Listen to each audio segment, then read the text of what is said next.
see. Thank you so much. The Adventurers Guild has been overwhelmed these days. No worries at all. We've always valued the strength of adventurers. Given the current situation, it's vital that we all work together. Since we're facing the same enemies, I'll send you the intel we've collected on the Abyss so far.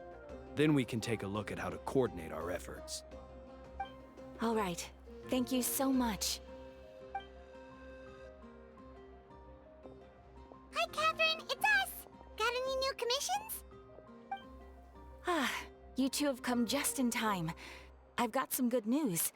The Pyro Archon has finished assembling her forces and stationed them all across Natlan.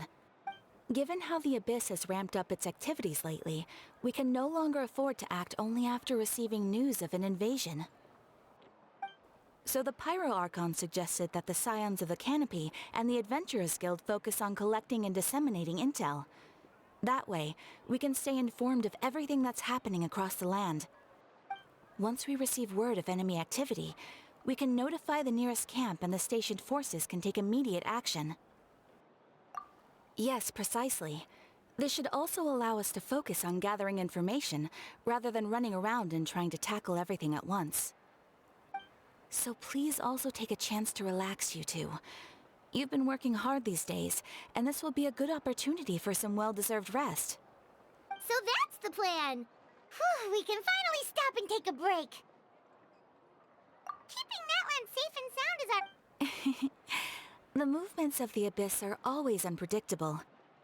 There have also been times when it suddenly became more active in the past. The people here generally see it as something like an acute natural disaster. Once the disaster is over, everyone will return to their normal lives. We just all hope that day will be sooner rather than later. Oh, right. Most people have no idea just how bad the situation has gotten in the Night Kingdom.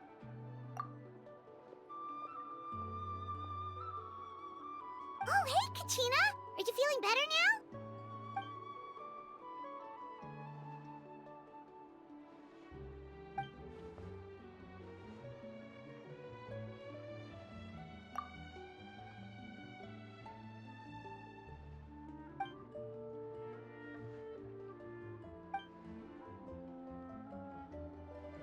Wow! So we'll finally get to meet Shilonen, the legendary forger of ancient names! Paimon still can't believe anyone could forge those things.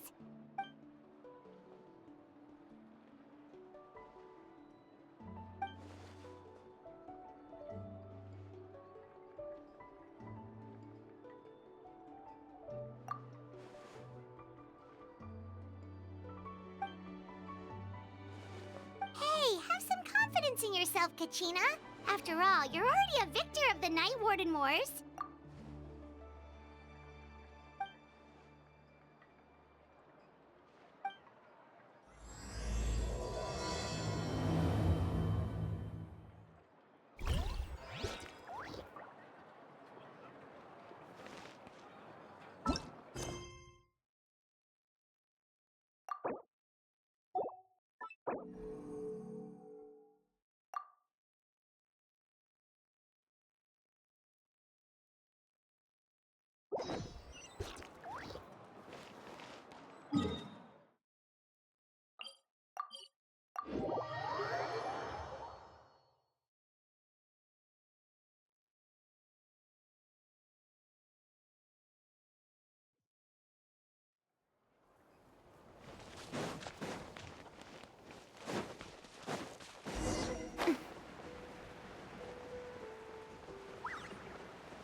Ah, yes, so I've heard.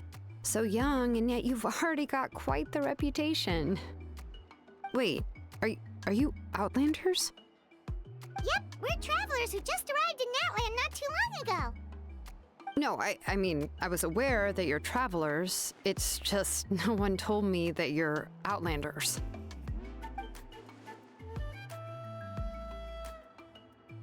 No, the only thing she said is that a new hero had pledged herself to the plan, but we need to forge an ancient name to ensure she'd be able to return safe and sound.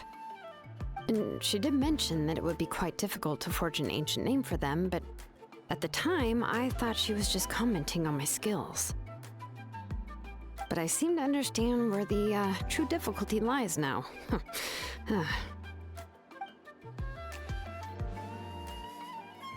Oh, I wouldn't go that far. I'm used to it, really. I just need a moment to process things. The Pyro Archon's requests are always difficult to fulfill, and we used to argue a lot. Honestly, it's probably for the better that she didn't bring this up at the time. Anyway, I can't argue with her if she isn't here, and it'd be pointless to take my anger out on someone else. But, just because I understand her rationale doesn't make me any less upset.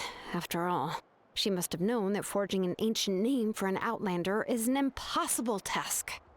It's impossible? As you probably know, an ancient name is a symbol of a hero's spirit and glory, which grows even richer and heavier as generations of successors inherit it. We forge ancient names by engraving the heroic deeds of an individual who will become the first hero of that particular name. But they were all performed outside of Natlan, correct? Yeah, that's right. Then those deeds haven't been recorded by the Night Kingdom. To take it one step further, even if you had performed heroic deeds in Natlan, as an Outlander, your actions still wouldn't have been recorded by our lands. Only memories and experiences that have been acknowledged by the Wyab can be used as a basis for an ancient name. Even the greatest of craftsmen cannot create something out of thin air, you know. That's just how it is. Seems the Wyab don't want just anyone to get a name, huh? Mawika, of all people, should know better than anyone, yet she's still entrusted the task of forging the ancient name to me. Oh, Paimon gets it. Nobody's happy being asked to do the impossible.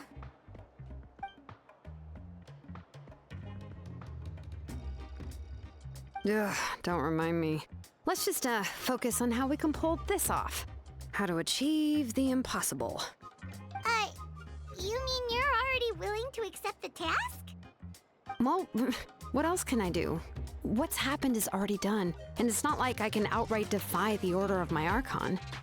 If she gave me this order, then she believes the ancient name is an indispensable part of her plan, and that I'll be able to find a way to make it happen. In other words, the order is an affirmation of my abilities. Oh, not only has she accepted the task, but now she's looking for silver linings?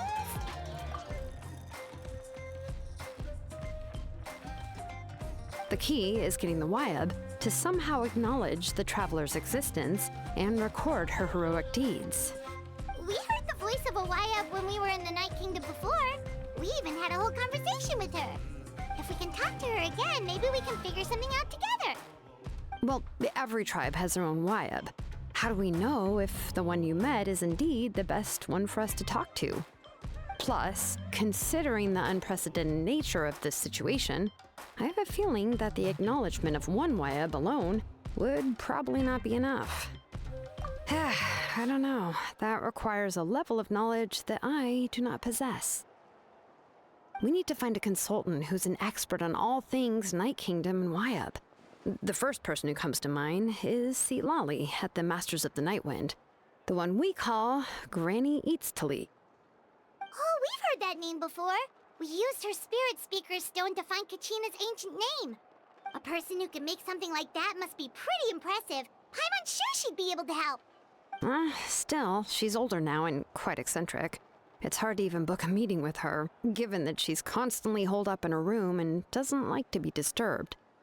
I've heard that to get her help, you have to be extremely patient with her and know how to keep her spirit up.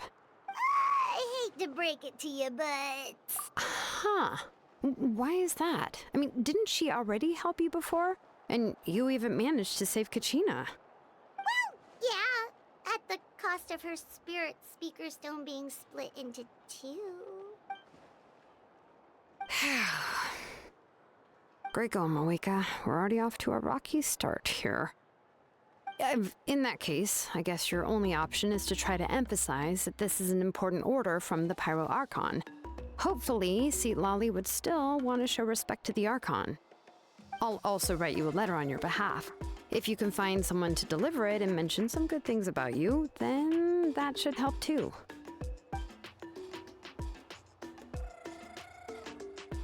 Paimon sure hopes a Hal won't interrupt when he's talking, though.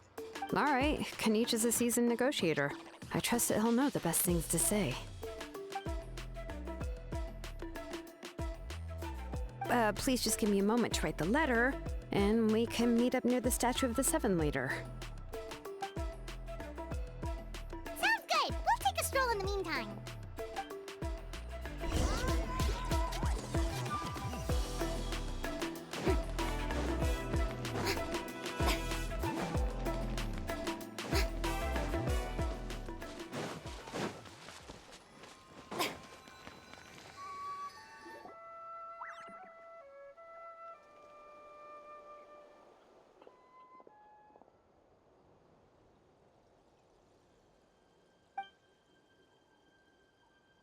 I'm sorry to put this on you, Kanich.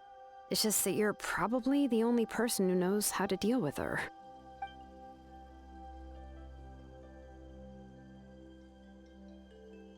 Oh, wait, so Kachina and the Traveler also know about the plan?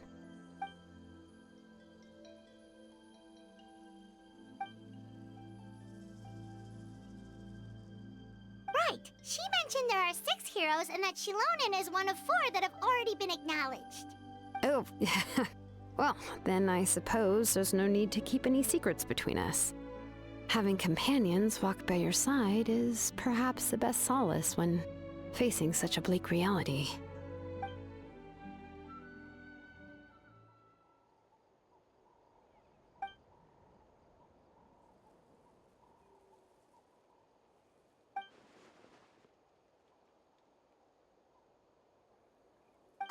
Seat Lolly knows him too?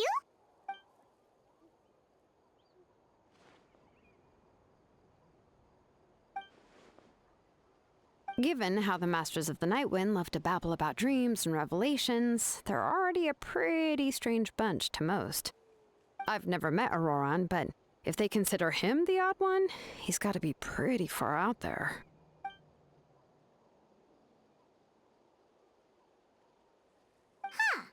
Makes sense. But Paimon wonders how Seat Lolly could be the first one to notice Auroran's disappearance if she spends the whole day in her room.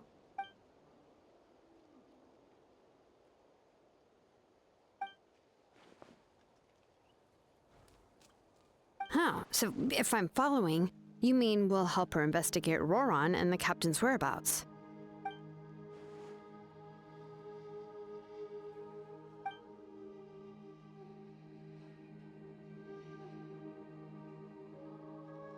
Yeah! Plus, we kinda owe her one anyway to make up for breaking the spirit speakers down. This is a pretty well thought out plan, as expected of Molly Poke Kanich. Then, yeah, I'll leave my letter to you. Let's hope Seat Lolly can meet at the stadium in 2 days.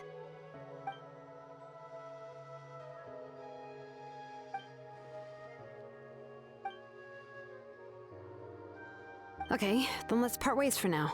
I'll see you in a couple of days.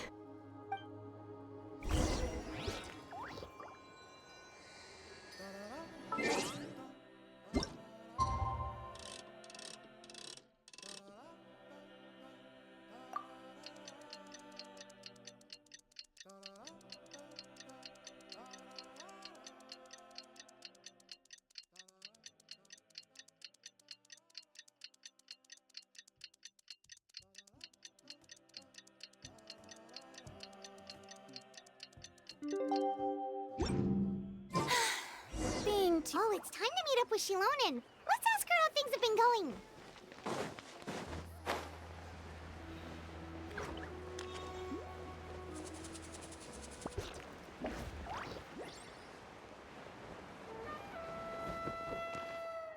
Hey,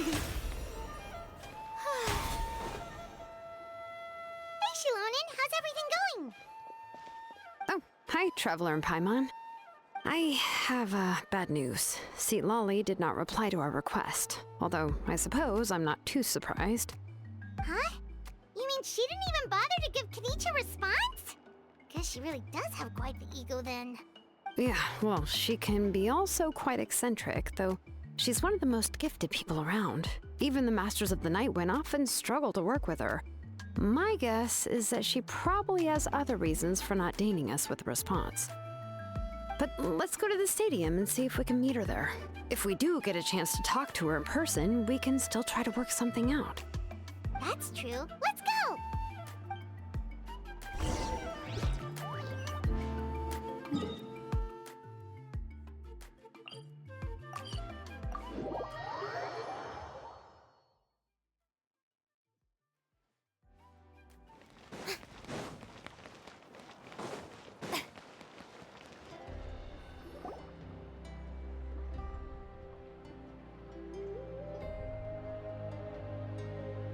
Paimon doesn't see anybody.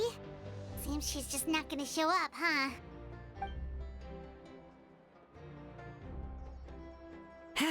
Well, we tried to be as considerate as we could, but she's under no obligation to help. That might be true, but this is still a request from the Pyro Archon, right? Shouldn't a subject always answer the call of their Archon? A subject? Well, if you ask me, I'd say we're all more like friends with the Archon. Yes, Mawika is our leader, but that doesn't mean there's any kind of tall barrier between us and her. The only thing is that she often has very high expectations of us. Huh. So even though she's super powerful, it sounds like she's actually pretty down to earth and easy to get along with. Unlike that old hag Granny Eatstily, right? Does she think she can ignore us just because she's famous? You all talk about her like she's some kind of huge deal, but she didn't even bother to reply to our letter! Seriously, if she didn't want to come, she could at least let us know. If that's what aging does to you, Paimon never wants to get old. Oh, really? So, that's how you see me? Huh? Who's there? Who's talking next to Paimon? Oh, don't mind me. I'm just a disgruntled old hag, right? Come on, relax. I'm sure my bark's worse than my bite. Huh? See, Lolly. Wait, you're Seat Lolly? You're Granny Eatstily? Yes, Granny Eatsley. But emphasis on Eatsley, not Granny. You must know this trope from light novels, surely. They use it all the time. The young man who's actually the oldest person in the room. The girl next door who turns out to be a seasoned veteran. The wise sage who looks like a little kid. Oh, wipe that look off your face! You've seriously never seen an older lady that doesn't look her age? Okay, well, don't go thinking it's a trick either. See? I'm barely wearing any makeup. Did I forget to mention, she's called Granny, but she's actually pretty young. It was an honest mistake. I guess we've just gotten used to it. I'm sorry. So, how old are you actually? What? How dare you? Don't you know it's rude to ask a lady her age? Paimon really didn't mean to offend you, it's just that your case seems really unique. Oh, Paimon just wanted to apologize, but now she's putting more and more of her foot in her mouth. Really, Paimon just got a little mad since we thought, well, you were gonna leave us out to dry. It was my idea to invite you here, Seat Lolly. So if you're upset, you can just take it out on me. All right. I was only joking. I didn't mean to chastise anyone. There's really no need to take all this so seriously. If anything, I'm gonna feel awkward if we keep this going. I received Kenichi's letter and was planning to attend this meeting. Since I had already decided to come, I figured there was no need to draft a reply that simply said, "Understood." Besides, just showing up is the most important part, no? But, of course, it's also natural for people to get held up by one thing or another as they're trying to leave the house.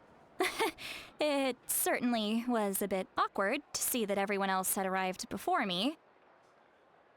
At first, I was thinking of quietly sneaking over, but since you were already here waiting for me, I started to think about how I should phrase my apology, only to hear you all talking smack about me.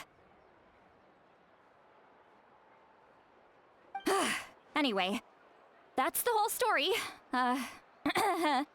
Honestly, it's not like I owed you an explanation anyway.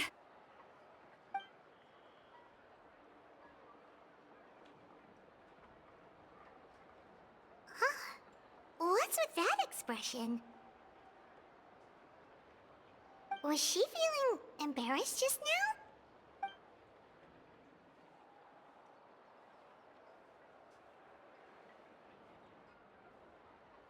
When the Masters of the Night Wind say they struggle dealing with her, I wonder if the feeling is mutual. She seems to be pretty awkward herself. Everything she does and says seems a little forced. Anyway, Shilonen, I heard that you require my help in crafting an ancient name. Correct. The situation isn't like anything we've handled before. Let me explain.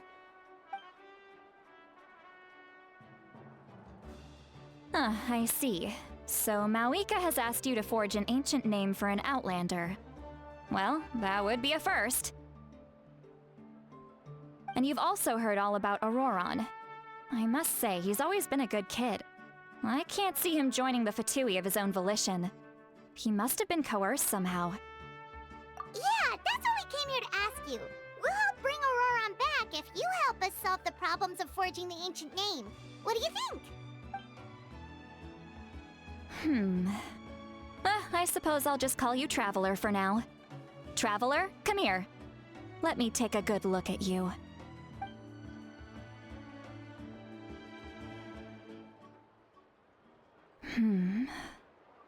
Wealth leads to unending conflicts between people. Yet you alone transcend the value of gold. Baleful thunder and wrathful waves bring terror to mortal hearts. Yet again and again, you've braved them to find new worlds. A weary yet free soul, even the most verdant leaf in the forest will pray for your happiness and safe passage. Those are all the things that I could see in you. You've experienced far more than even most mortals could dream of. You possess the heart of a sincere hero, along with the conviction to lift a torch above your head and walk headlong into the night. Huh? Don't move. There's something here. Huh? What thing? Don't scare Paimon. Is the Traveler gonna be okay? Shoo! That should do it. You've just returned from the Night Kingdom, so some fragments of souls were still stuck to your body. No need to worry. I've just cleared out the last of them. Isn't that kinda like having part of a ghost come back with you? It's nothing as serious as that. If left unattended, the most it could do is stir up some chaos in your mind, and generally worsen your mood. Well, in that case, better to get rid of them. It was nothing. Shilonen, let's follow your proposal. Once you've brought Auroron back, I'll take you to see the Lord of the Night. The Lord of the Night?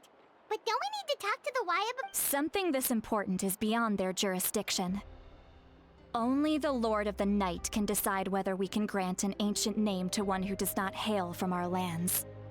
The Lord of the Night is an ancient entity that rules over the entire Night Kingdom, constantly borrowing the power of the sacred flame to combat corrosion from the abyss. Oh, so you're basically saying it's even more powerful than the Wyab of the tribes. Well, that sort of makes sense, being the lord of the entire Night Kingdom and all. Not exactly. It's not so much that one's more powerful than the other. But never mind. That's not important. It would take too much time to explain. Just listen carefully to what I'm about to tell you. The Lord of the Night is currently in a deep slumber, and we can only communicate with its consciousness while in a trance. In other words, in a dream. But I will need to prepare a few more things if we are to hold a ceremony to achieve the state of the trance. I'll make a list. Can any of you get everything for me? I can go. It'll probably be a long list, so better leave it to someone who knows all the local vendors. Sounds good. Then we'll go with St. Lolly to track down Auroron. Phew, the Fatui are nothing to scoff at, so please, be careful during your investigation. If you need any help, just come find me. Yep, we'll be sure to play it safe.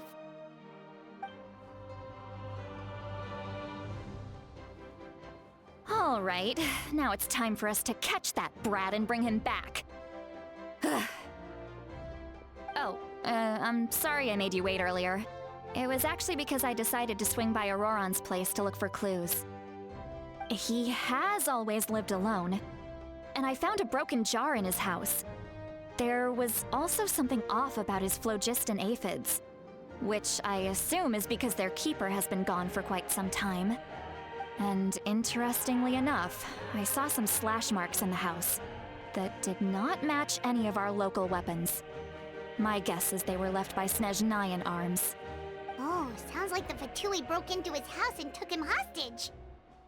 But why would they kidnap a kid who just spends his days living in the country and raising aphids? He's only in his 20s. What would they want with him? That's not to say that I believe he's totally innocent, of course. Since he's the only one who was kidnapped out of everyone in Natlan, he must have done something to attract their attention. In any case, we'll get to the bottom of this once we manage to get him back here. I'm truly sorry to put you two through all this trouble with me. But please help me get him back. You can count on us! All right, then let's start by heading to where Auroron was seen last.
This is the spot.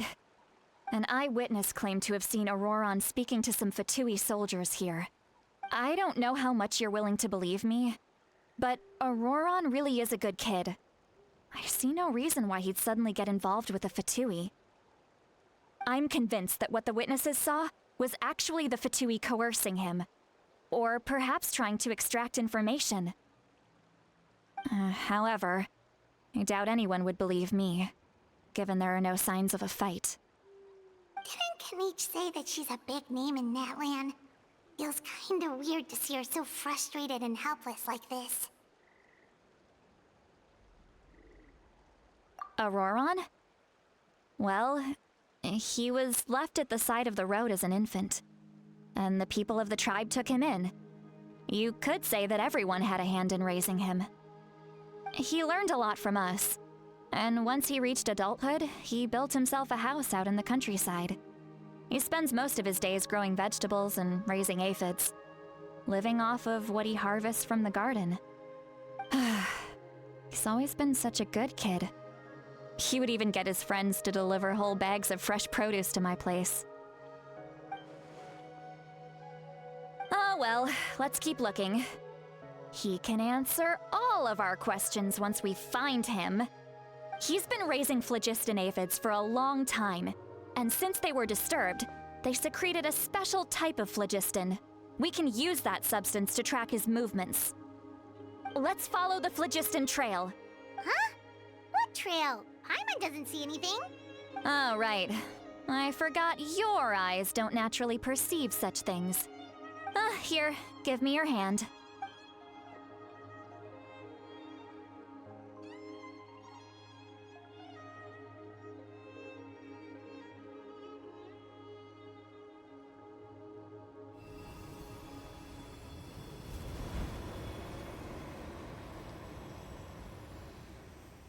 Huh? How about now? What do you see?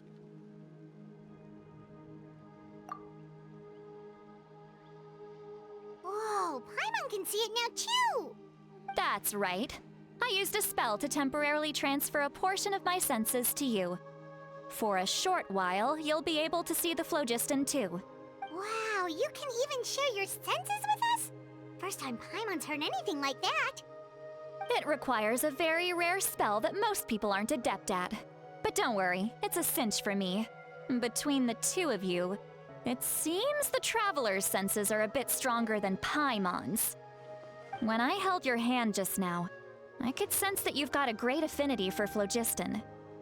You're extraordinarily gifted. Anyway, we'll need to use our vision now to track down Auroron. Good luck, you two.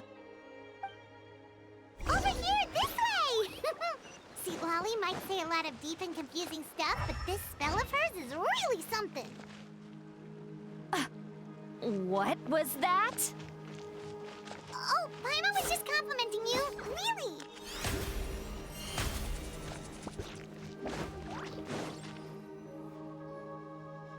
What does she mean by deep and confusing?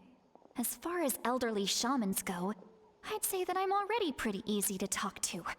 Is there any other old hag who's as fluent in the language of the youth as me?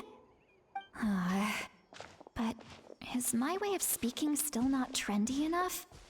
I've already tried my best to match their speech patterns. But given the looks on their faces just now, or perhaps I'm still not fashionable enough? But that can't be, right? Ugh. Don't tell me they're still getting the impression that I'm super old-fashioned. Huh?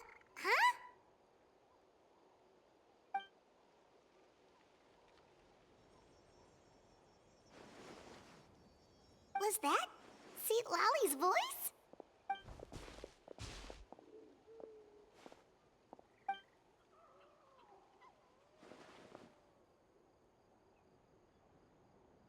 Now that I think about it, it's a good thing I found some helpers this time. Some things are best done with the help of friends.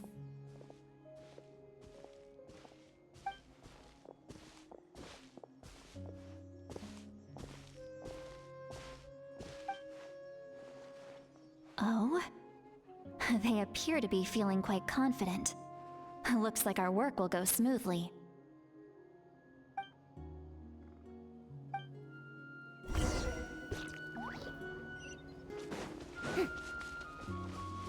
Hey, looks like there's a new camp over there. Let's go take a... Yep. Judging by Paimon's experience as a guide, it definitely looks like people set up camp here. Wait. The phlogiston here is a bit odd. Let me see. Paimon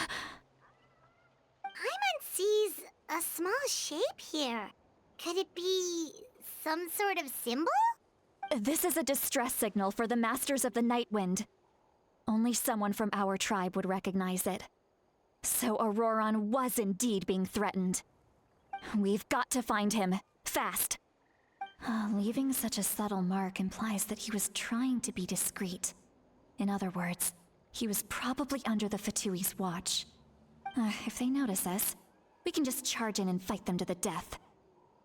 But what if my darling grandson is also there? I can't have him caught in the crossfire. No, I've got to be careful. Otherwise he'd get hit as well. How annoying. No, I've got to stay calm and keep my composure.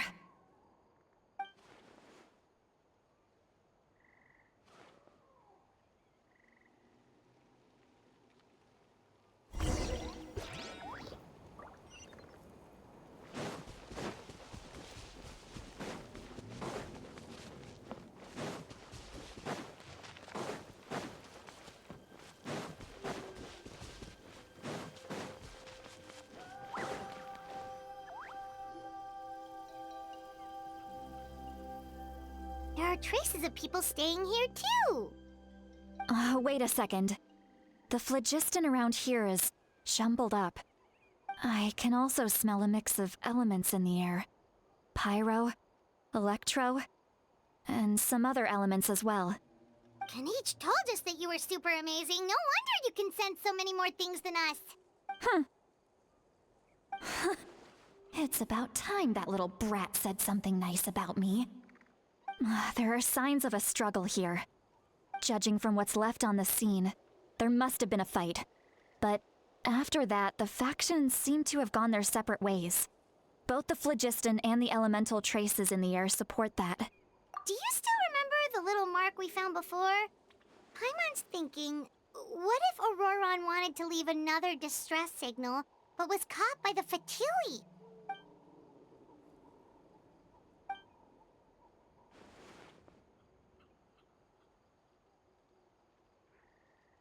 Given there are 2 signals leading from here, we should split up as well.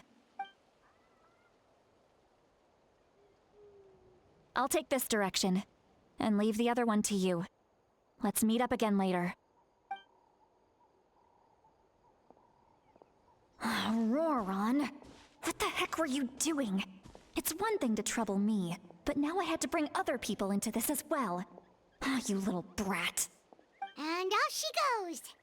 Traveler, did you hear all of that as well? Once Seatlolly left, that voice went away as well. Paimon even tried calling her name inside Paimon's head, but there was no response.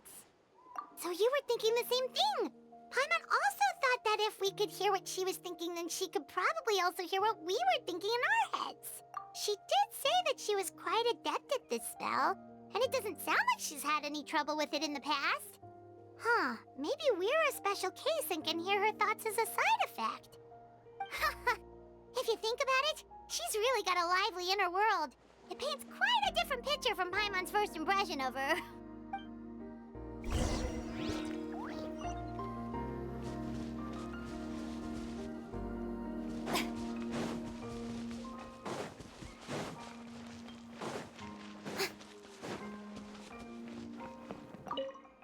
Don't think there's anything here.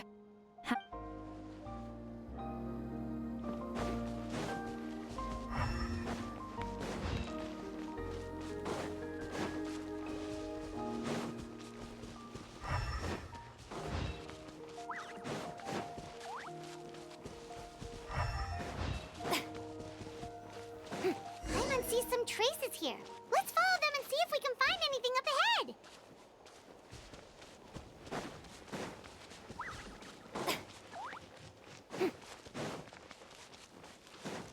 Woohoo!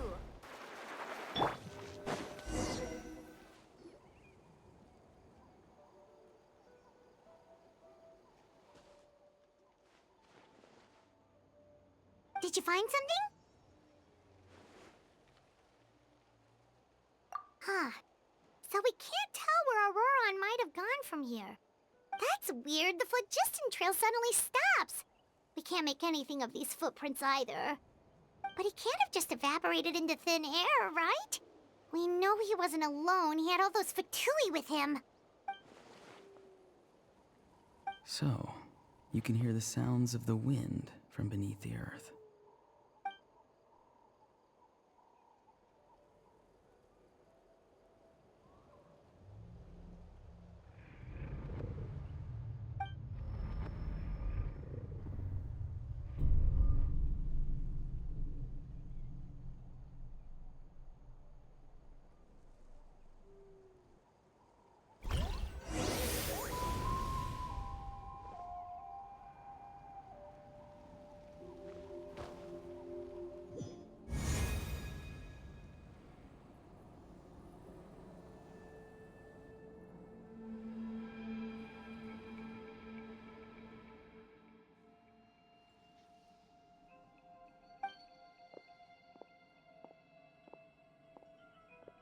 I'm very sorry, but please do not move.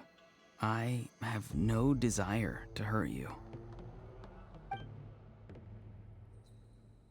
I apologize that our first meeting has to take place like this. It's just that you're much like one of those animals with ears that perk up as soon as it senses danger in their environment. And given your combat proficiency, I would not have been able to gain an advantage over you if you were anywhere else in the world. However, you're now in the Night Kingdom, a familiar domain to the Masters of the Night Wind. Hello, traveler. I'm Auroron, the one you've been searching for. Ah, the Fatui's custody. I see. So even Granny has told you that I was coerced by the Fatui. I'm afraid you've been brought here by a lie, like a false omen in the lingering smoke. My friend and I only left those traces to lure you here. Deceiving you was never our true intent, however. It was simply the fastest and most feasible way for us to set up a meeting. Greetings, traveler from afar. Be careful with this traveler. Her soul is temporarily restrained by us, and it appears to have become more fragile in the process. It's taking all my concentration to hold on to her. It was I who tasked Auroron with leaving the traces to lead you here, and I who used the Master's ritual to bring your soul to the Night Kingdom. I've heard much about you from the past encounters you've had with my colleagues.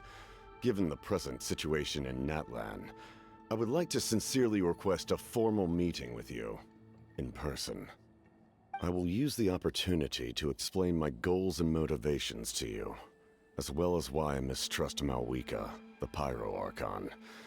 I believe there is little reason for you to blindly follow her plan. If you would like to hear our intel, then find us to the east of the stadium. But remember, not a word of this to anyone. I would like to avoid any further conflict. You will see me again once you return to reality. No matter what I say, please, help me keep this a secret. This is all to avoid dragging Granny into this conflict.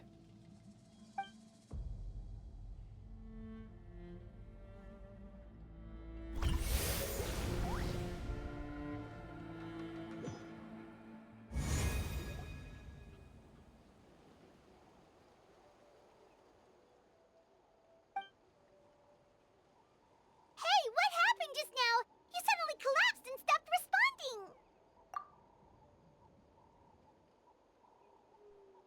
Hey, why are you sitting on the ground? Are you okay?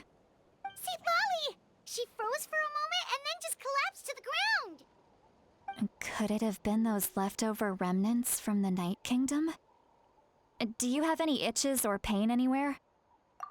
Don't worry, we can take a short break.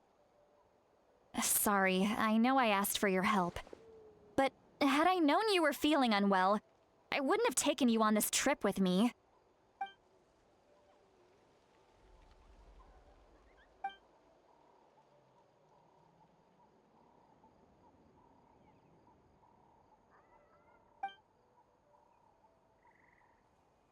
If you're feeling sick, you should just say so.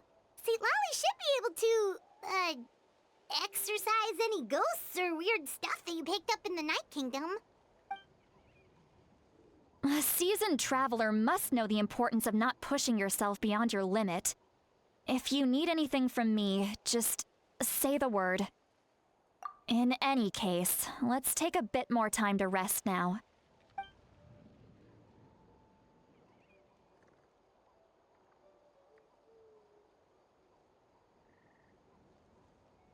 Need to be more careful next time.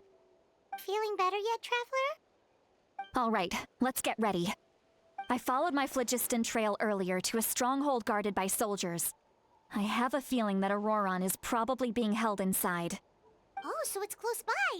Then let's head over right away. Well, I recruited you to be my helper, which means we're in this together. Like the wind and the clouds. We either move as one or not at all. But if you want to make it up to me, then just be sure to fight extra hard when the time comes.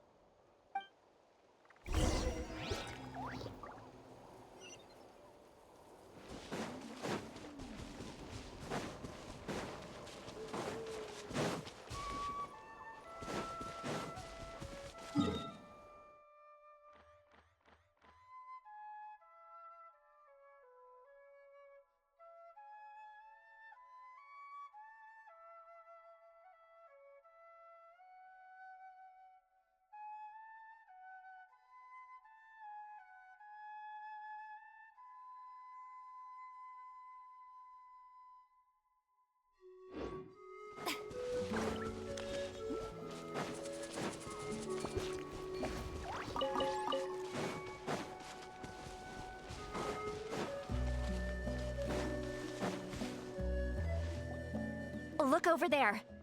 Huh? Paimon thinks she sees someone in the middle of the camp. That's Auroron. So he really was taken by the Fatui. All right, we'll take the lead.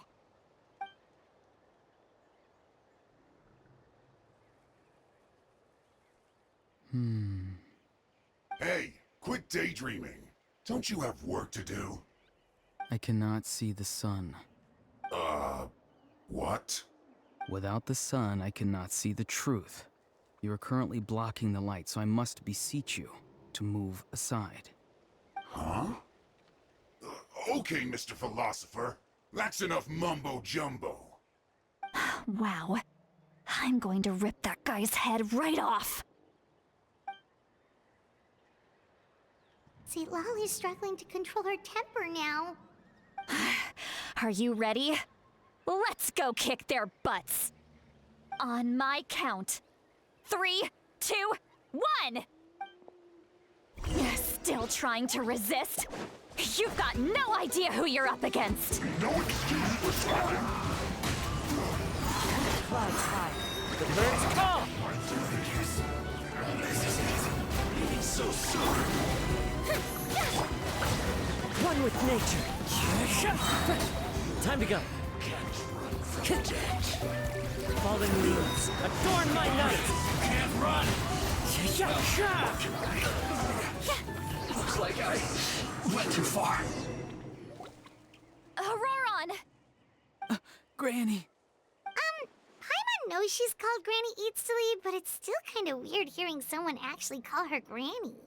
And greetings to you too, other Granny. What did you just call her? Granny. Is that not right? You are Granny's friend, are you not?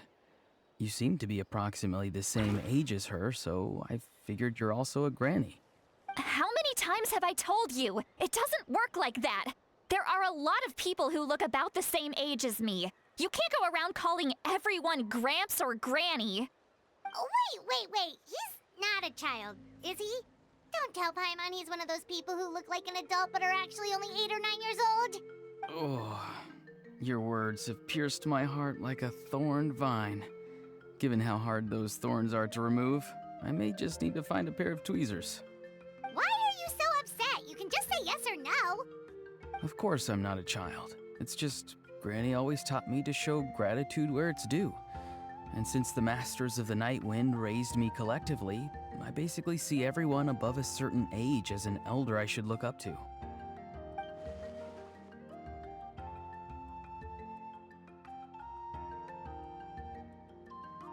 Exactly. But if you keep that up, then everyone's going to be your senior. And do you think saying all of this is gonna save you from a scolding, Auroron? Haven't I told you 100 times since you were a kid? Heed the 3 warnings. Be wary of beasts prowling around, scammers looking for their next victim. Oh, so you do remember, and you just chose to ignore them. I always knew that living on your own was going to get you into trouble sooner or later. But getting kidnapped? That really takes the cake. You won't always be able to rely on other people coming to your rescue, you know. You're just lucky we got here when we did. Or we might be launching another search and rescue operation to find out where they put your severed head. I'm sorry, Granny. I'll be more careful next time. Next time? Oh, good one. You think there'll be a next time after this? Not a chance. They didn't hurt you, did they? No, they just asked me a lot of questions about Natlan's terrain and made me draw a map of the ley line distribution. Okay, now answer me honestly. Were you the one who helped the captain escape after his battle with the Pyro Archon? Yes. So why did you do it? Because they said they would need my help from there on out. They also said that if I refused, they'd just come to you, Granny, and they'd already figured out a way to make you do their bidding. Hey! I'm no ordinary Granny! Would they really dare to come after me? And you! Did the gods give you a brain just for you to not use it? Did you really believe everything they said at face value and not stop to think? Thankfully, the Pyro Archon only asked that we find the mysterious individual from the Masters of the Night Wind and didn't slap your name on a wanted poster. Don't think for a second that she doesn't know what's happening. Even if the truth that you see will soon manifest into reality, there is still no need to preemptively panic. Have you forgotten the words that I've taught you? I'm sorry. Forget it. We can submit the details of this camp and the defeated Fatui as evidence of your innocence. Let's clean this place up and get back to the city. Auroron, you better remember this lesson well and seriously reflect on your actions. Also, once we return to the city, come to the speaker's chamber with me. I'll need you to explain everything. Sounds good. Should I bring some of my homegrown vegetables as well? Your vegetables? Yes. I grow a lot of fresh produce in my garden. I hope the Pyro Archon won't be too picky about the selection. Now's not the time to be thinking about that. If you do come face to face with the Pyro Archon, the first thing you should do is... Recite the 3 warnings. Huh? No! You should emphasize that you were not in cahoots with the Fatui! How exactly did the Masters raise this guy? Oh, right.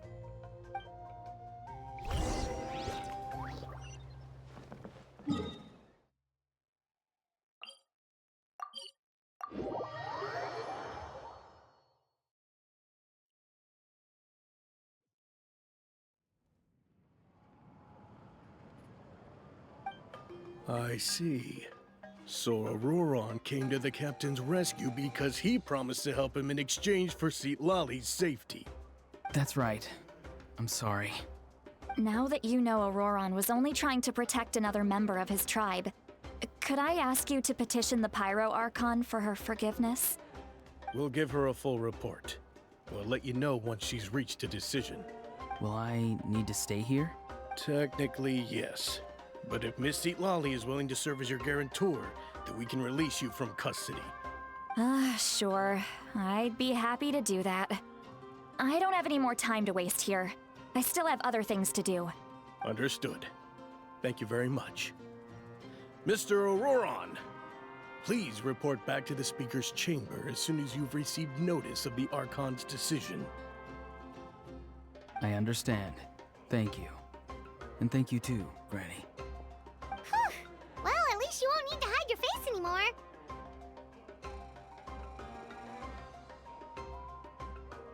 Traveler, Paimon, thank you very much for your help. And don't worry, I haven't forgotten about my side of the deal. Once Auroron is settled, I'll go talk to Shilonen and get started on forging an ancient name for you. Oh, thank you! You scratch my back, I scratch yours. It's as good as done. You can just go twiddle your thumbs or something while you wait for the good news. Bye for now. Come with me, Auroron. We've got to find you a place to stay for the night. Goodbye, Other Granny.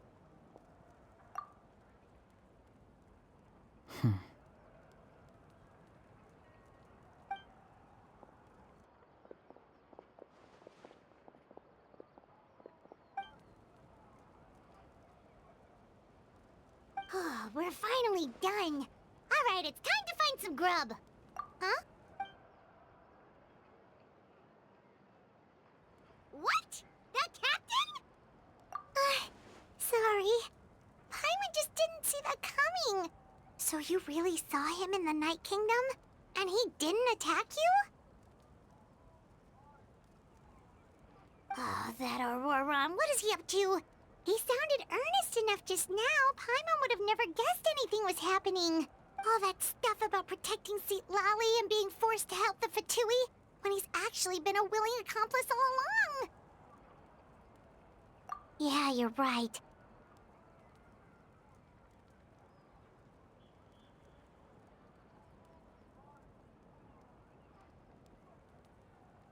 Still, Paimon appreciates you telling her about this. Paimon will support your choice no matter what, so if you want to go, we can go together.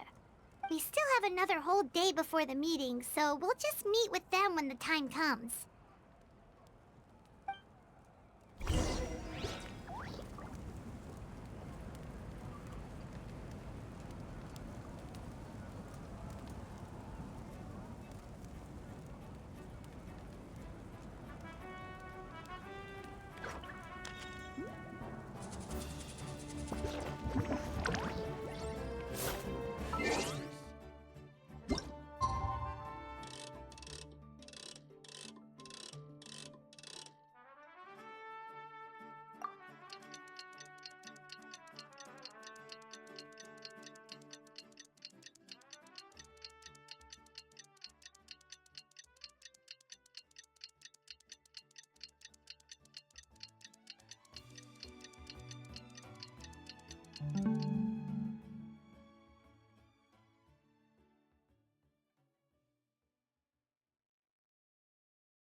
Weird. Paimon doesn't see anyone. Oh, please don't let this be a trap.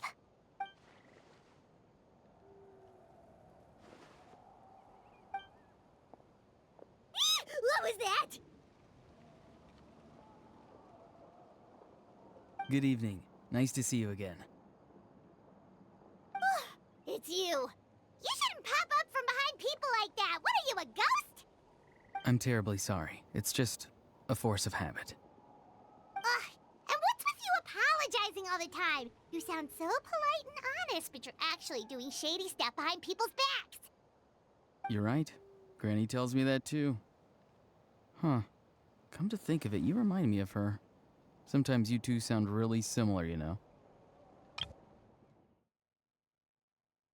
Oh, so you're gonna call Paimon Granny too now? Well, I could.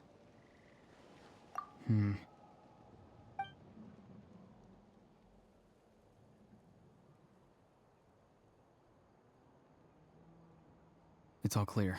Over to you. Excellent. The fact that you showed up proves that I was right about your character. Yet, there's been a lot of talk about you. Child told me that you're passionate about the unknown and willing to take risks. Rather than facing you as an enemy, I would much prefer to bring you to my side. If we allow the current state of things to continue, we will inevitably clash, and that's a scenario that I'd very much like to avoid. I've long heard of your exploits across the nations. Though you have crossed swords with my colleagues many times, I know that you are by no means an unreasonable person. And once you've learned the truth that the Pyro Archon Malwika would never willingly share with you, you may just find it in your heart to consider my proposal. I assume you've already been informed of the Pyro Archon's plan. In order to defeat the Abyss and save Natlan, she still needs 2 more heroes to appear. Wait, how did you know that? Never mind. Guess that's not important now. I've long kept a close eye on her plan. To be frank, it's an exceedingly risky plan. Will the heroes really appear? And even if they come to her, will their power be enough to drive the Abyss back? If any part of the plan goes awry, all of Natlan, even all of Tevat, will pay for her mistakes. Now, you may have been led to believe that this is the only plan available to her. But what if I told you she's had another emergency plan all along, the details of which she has chosen to keep hidden from you? An emergency plan? Yes. A way to keep Natlan intact, even if her original plan fails. But given the painful cost of its execution, she has chosen to keep it as a mere backup plan. Whether this stems from hesitation, fear, or even naivete, I cannot say. But Natlan cannot afford to wait until she comes to her senses. My fear is that given the enormity of the decision, she will be reluctant to confront the dire reality we face until it is too late. There will be no time left to execute the backup plan, and all of Natlan will be lost to the abyss. We have to make the decision for her, here and now. Yeah, do you have any evidence for all this? Just telling us a bunch of scary stuff isn't enough, you know. Besides, wasn't it you who tried to seize the Gnosis for the Tsaritsa's plan? I knew you to be clever enough to see. That's right. I did not seek the Gnosis for the Tsaritsa. Since I was defeated in battle, I must put to rest my thoughts about the Gnosis. But even so, my desire to save Natlan remains unchanged. And now, I have found a new way to solve the crisis. We can implement it immediately if we reach an agreement. Someone's here. Huh? The captain disappeared! Something is rapidly approaching. Oh no. Something? Bad news, chump! It's your granny! See, Lolly! When did you get here? I knew something was amiss after we were separated. Hidden ceremonial tools, an unconscious traveler. I must say, I'm very curious about what you're up to. How dare you go behind our backs like this, Auroron? Colluding with the Fatui? Really? Oh, here we go again. Cat got your tongue, huh? You really think you can avoid a scolding just by staying quiet? I'm not trying to avoid anything. Oh, and now you're talking back. Well, go on then. Explain yourself. What the heck are you up to? I'm sorry, Granny. I feel so guilty. You! That's it! Where are my tools? I swear if I don't teach you a lesson right here and now, I'll... Wait, see, Lolly! Please, calm down. We, still learned a lot of info, didn't we? Like the fact that the captain isn't trying to seize the Gnosis anymore. So, maybe just save the scolding for later, okay? Listen well, Auroron. You're only getting out of this now because of the Traveler's plea. This isn't over. You hear me? You're right, Traveler. Let's go. We can discuss this more back in the city. You two keep an eye on Auroron for me, okay?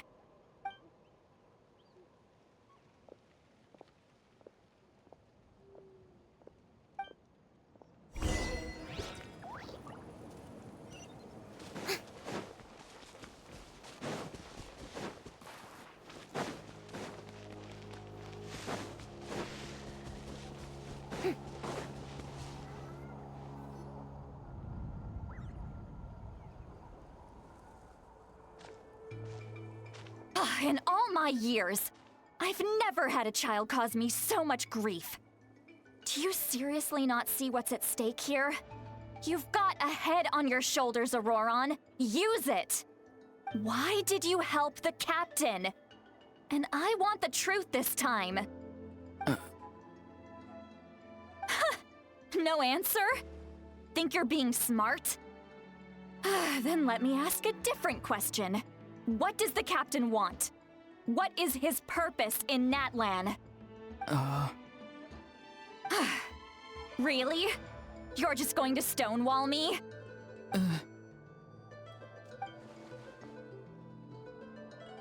Just use your brain for a second. What do you possibly stand to gain by helping the captain? Only endless trouble awaits you and everyone in the tribe. You've always been a good kid. Why would you throw that all you're worried about something, just talk to me. Granny would much rather we had a conversation instead of constantly clashing like this. Why is he staring at us all of a sudden? I'm sorry that you have to hear all this. You're very kind. Most people would have fled by now. Not everyone can handle Granny's scolding. Oh? You dare gossip between yourselves instead of listening to me? You... Sorry, Granny. Sorry, Granny. Sorry, Granny. You know what? Fine. I'm perfectly aware that everything I say goes in one ear and out the other. You're all grown up now, so why would you listen to an old hag like me? You say all the right things, but then you go and completely ignore me. Well, if that's how you're going to treat me, you can stop sending Aoife over to my place to deliver your stupid vegetables! I don't need anything from you! Who's Aoife? A delivery person? That's irrelevant. The point is, he hangs out with this kid, so he must be no good. You kids get to a certain age and suddenly act like you know it all. There's nothing I can say to get through to you. Auroron, if you're still thinking about that so-called duty, then please, just forget about it. The ley lines did not fall to this state because of you. And we've long closed the book on that incident. Seems they've started talking about some kind of tribal history. I'm starting to get lost. That's not it, Granny.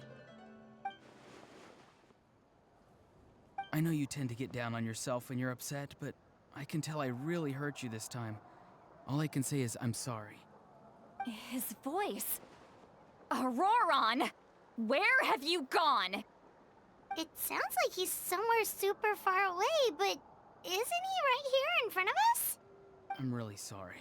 It's up to all of us to do everything we can to save Natlan. So I've got to go. Get back here this instant! Auroron! What is this? Powder from plant spores? Is that the trick he used? What just happened? How was he able to suddenly get so far away like that? It's a trick of his. If you grind spores into a powder and spray it in the air, it can be manipulated to create an illusion. He pulled it off flawlessly. He must have put a lot of time into perfecting it. Don't tell me that's how he's been hunting in the fields these days. Oh, couldn't he have picked up something more useful? Little brat. That's it. The next time we meet, I'm definitely going to break his legs. Whoa, that's a little extreme. But still, why does he feel like he needs to run from us? If his goal is also to protect Natlan, then can't we work together? I'm sorry for interrupting your conversation with them earlier. But even if you'd been able to hear them out, there's no guarantee you would have gained anything substantial. Auroron probably did everything he could to get away because he knew I'd get the truth out of him sooner or later. Ah, that brat. I swear.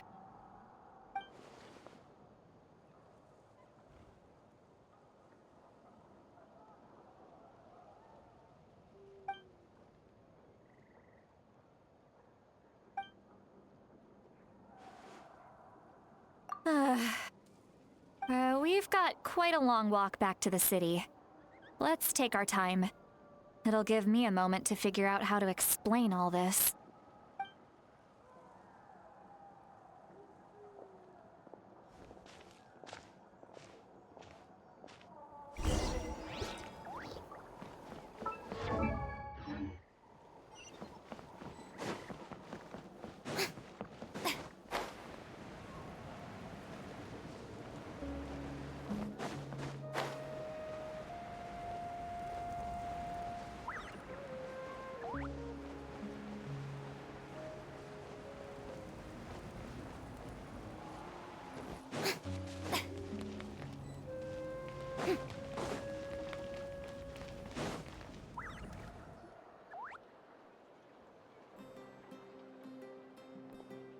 Do you two have some time? Feeling hungry? How about we get something to eat? Oh, right. It's been a while since we last ate. Now that we can relax, Paimon just realized how hungry she is. Then let's go. We can find somewhere to sit down and talk. Food and drinks are on me. How did this become Paimonville? Sweet Lolly looks quite down on herself. All right. It's on Paimon this time. What's one meal to the best guide into that?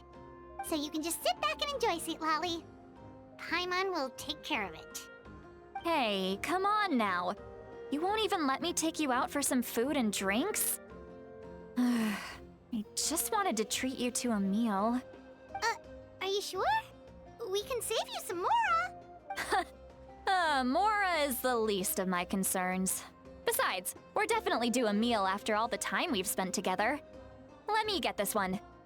I might be an old hag, but I like to think I'm not completely useless. Sure, that's fine with us, but Paimon doesn't want you to be sad, Sweet Lolly. Don't worry. I'm sure a juicy grilled steak will work wonders.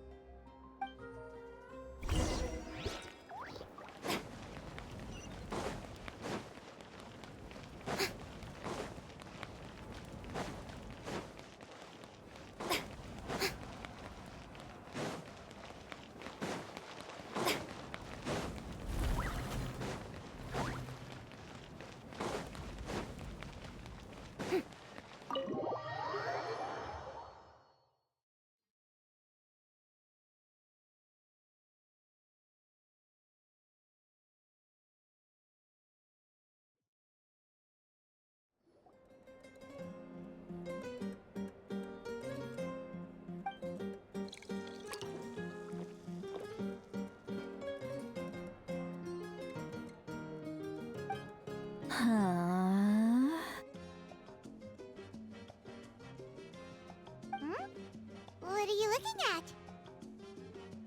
Do you see two people standing by the door? They look like spitting images of each other. Are they twins?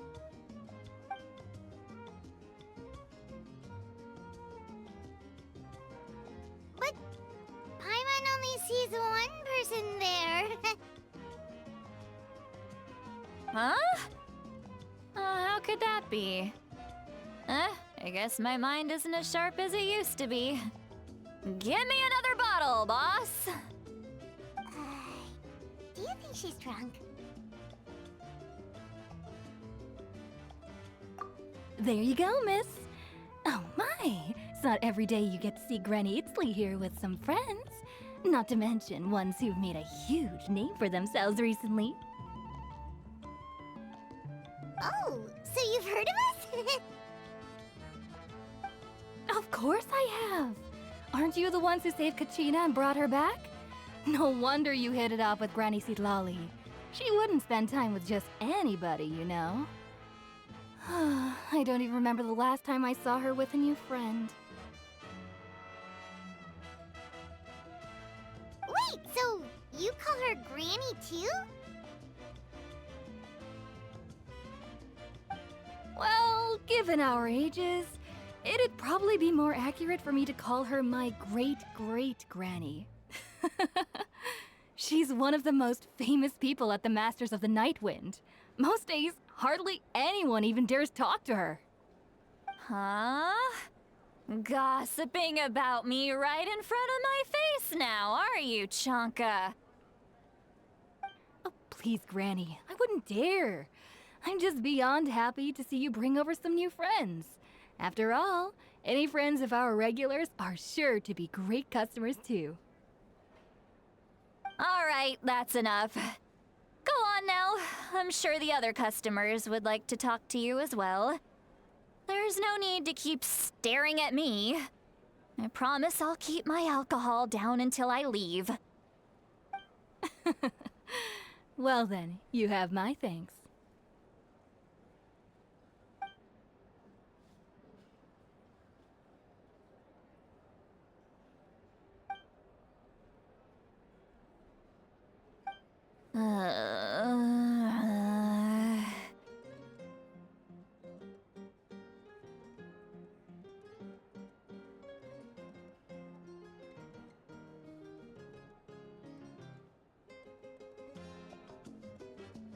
Seat Lally?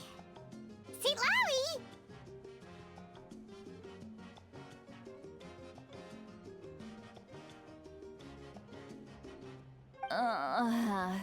Who's that? You got some gall calling me by my first name. Let me guess. You want to test your skills against Granny Eatsley, don't ya? Are you still with us, Seat Lally? You're kinda talking to no one. You chumps come around here, picking fights with me? Well, you know what happens next. You lose, and then run off home to tell everyone about how I'm this big scary bully. It's always the same story. You brats start it, I finish it, and then I end up with the reputation of being some kind of terrible monster among the shamans. I mean, come on! Monster? Me? Really? What did I do to deserve that? Granny Seat Lally, you're not a monster at all.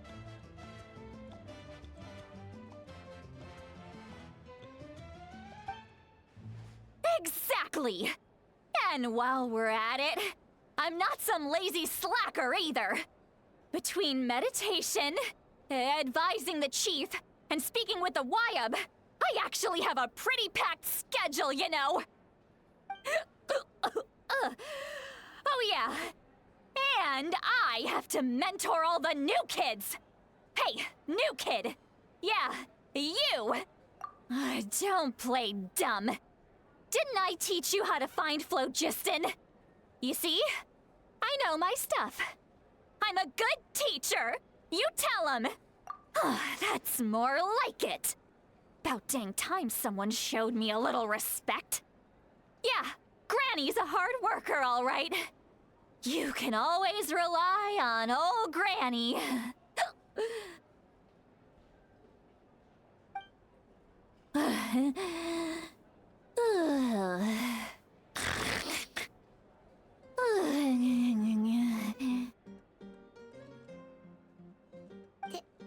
Did she just fall asleep with her eyes open? Oh, jeez. Behind this pitch-black curtain, a chapter of hatred reveals itself. Behind the smoke, the lingering smoke. Ah, she's meditating again. She does this whenever she's had a few too many drinks. Her mind's actually racing at this point. It's quite the opposite of sleep. Is this another specialty of the Masters of the Nightwind? No, I'd say it's an ability that's unique to Citlali herself. While she can easily pick up everyone else's skills and tricks, few have been able to master hers. Warning, warning. Red, red, the color of danger, has now arisen within that pair of eyes. Huh? Traveler? Paimon? What's wrong? I'm gonna hurl. Hang on, just keep it in. Phew. Okay, it's passed. That was a close one. You had Paimon worried. Paimon really thought you were about to barf all over the table just now. How embarrassing. I'm sorry you had to see me like that. That's never happened before, I swear. I've never thrown up, not once. Are you feeling okay? Wanna take a quick walk and get some fresh air? There's so much that I want to say, but I can't. Why not? Of course you can. Just say whatever's on your mind. Please, Paimon, it's not as simple as you think. We've only known each other for a few days, right? What would you think of me if I were to start dumping all of my complaints on you after we've only just met? Oh, Paimon gets it. You're hoping that we wouldn't think less of you no matter what you're about to say. No, that wasn't my point at all! Seriously, don't you youngsters know anything about shame? I'm talking about shame! I've lived all these years and still can't get rid of it! Surely, you know the feeling too? Actually, about that. Huh? Tell me what? Yeah, this is as good a time as any.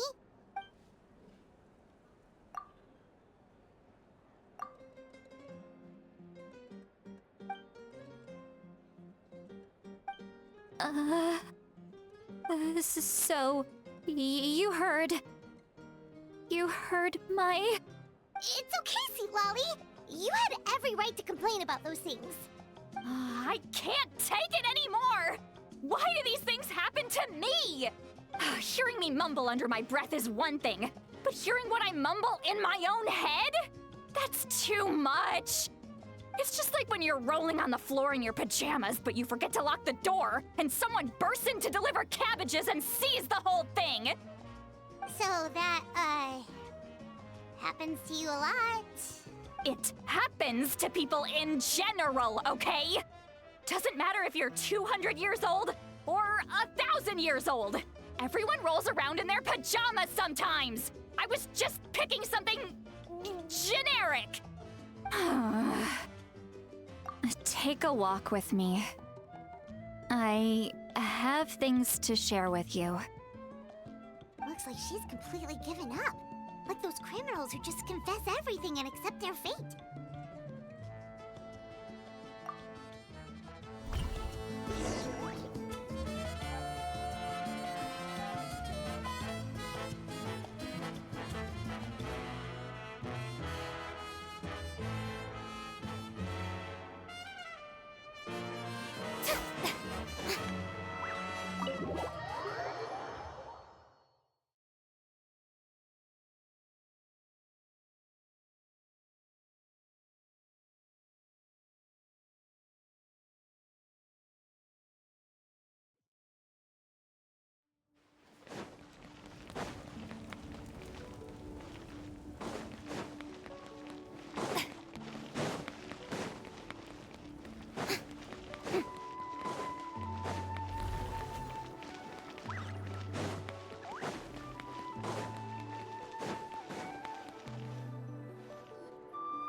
Well, great view, right?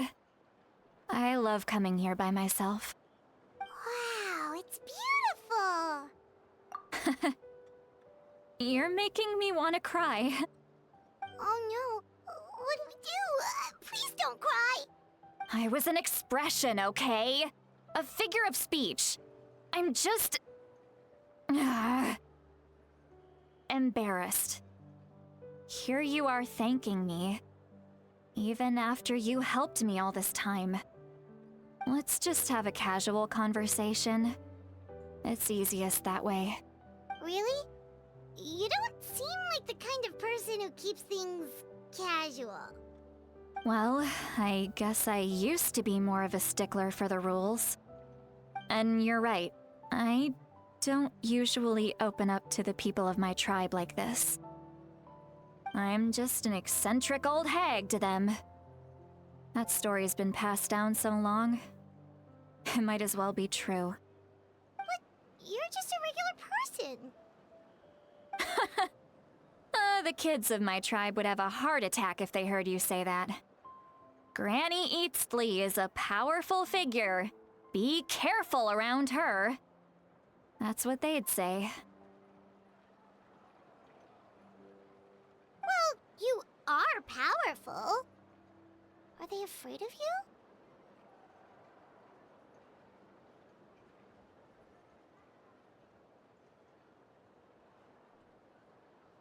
Some are. Others are mad I always come out on top. A few decades like that, and people stop knowing how to deal with you. What about you? Are you scared of me? We don't find you scary at all. Huh. That's because you're not from my tribe. You don't know how many delusions of grandeur I've destroyed just by existing. I make people realize that no matter how hard they work, they'll never become a living legend like me. Oh, not to brag or anything. Maybe it's hard to believe. Just pretend I never said anything. We believe you.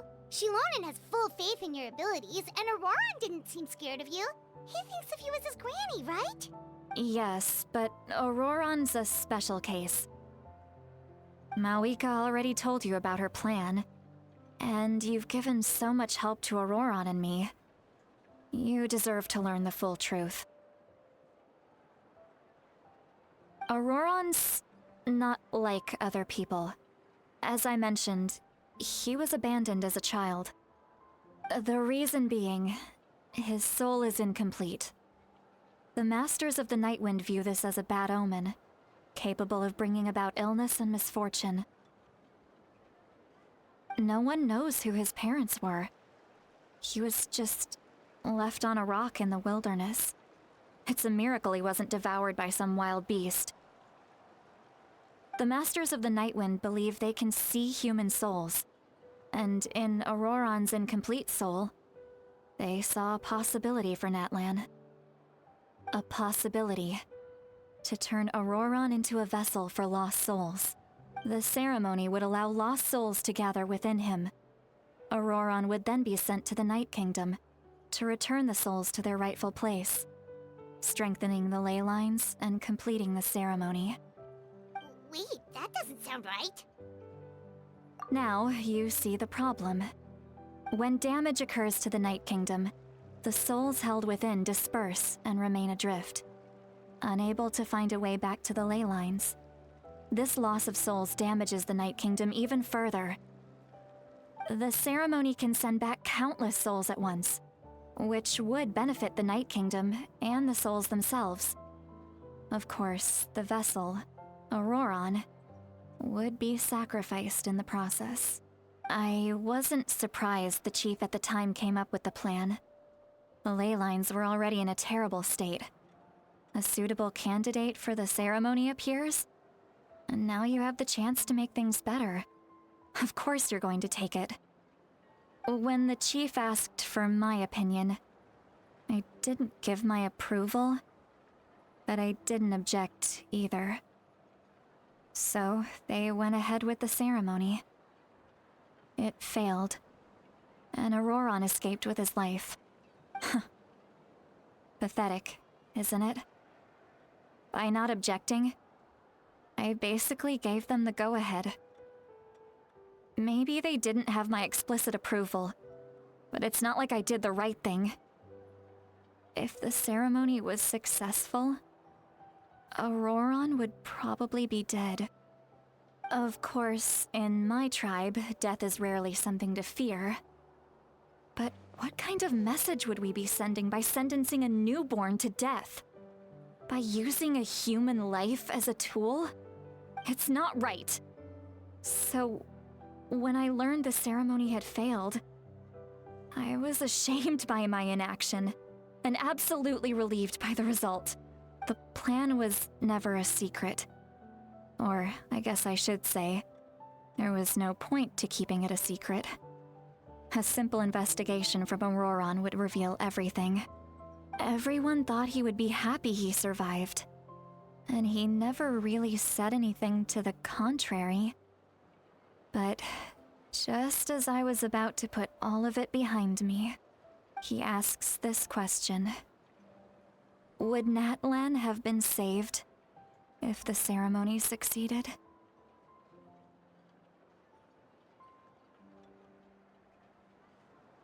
Wait, but it's not his fault. He knows that, but he still feels guilty. Auroran has a strong ability to perceive souls, more than any of us. He understands just how dire the situation with ley lines has become. Maybe he chose to work with the Fatui because he still thinks he owes a debt to Natlan. I can only imagine what they told him. Traveler, didn't the captain say he found a way to solve the crisis? Maybe that's what brought Auroran into this. Anyway, we can't just let things go on like this. We have to convince him to come back! You don't look so good, Sweet Lolly. Maybe you should head back and get some sleep. Probably drank too much. It's okay. The fresh air is doing me good.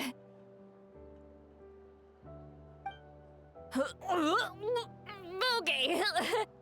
Forget that. I need to go home. I hit it a little too hard. You've helped me so much already. How do I even begin to thank you? Hey, we're friends, aren't we? Besides, you already said you owe us a favor, so you don't need to worry about us.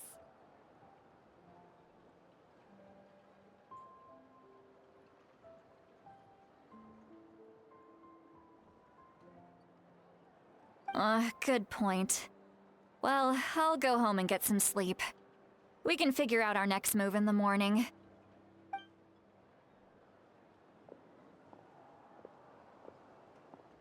Friends. I like the sound of that. Auroran's probably back with the captain, don't you think? You mean about the backup plan? Do you really believe what the captain told us? Yeah, you're right. We should just go to her directly. But she's probably asleep. We can find her first thing in the morning. For now, let's... go to bed.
Outside. Paimon still haven't sleep. Well, guess we should see what's going on.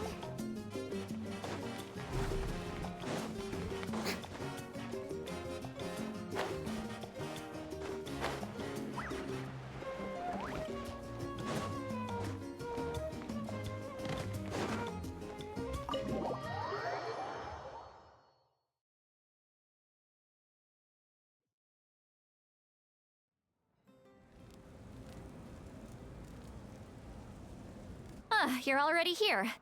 I was just about to come get you. Wow, you're up early. That's impressive, especially after all the drinking last night. Let's not bring up last night. I'm embarrassed about the whole thing. Anyway, I was also woken up by the commotion. Looks like all the warriors from the stadium are on the move. I heard many areas have been attacked by the Abyss, including the Masters of the Nightwind. I need to head back right away. The Abyss attacked again? Are you sure you can handle it on your own? Do you need our help? I'll be fine. We also have the support of the warriors stationed at the various outposts. Given the quick response, things shouldn't get too serious. The stadium could always use more manpower, so you should join the forces here. I'm done making excuses for him. He's not a child anymore. He needs to take responsibility for his actions. I was the one who vouched for him, so I need to report back to the Speaker's chamber. I'll accept however they choose to handle the situation. But I should be able to convince them to let me go back to my tribe first to deal with the attack. As for the ancient name, once we handle this crisis, I'll talk to Shilonen right away. Don't worry. I never forget a promise to a friend. Thank you. All right, I need to start heading back. She left in a hurry. The situation must be really serious.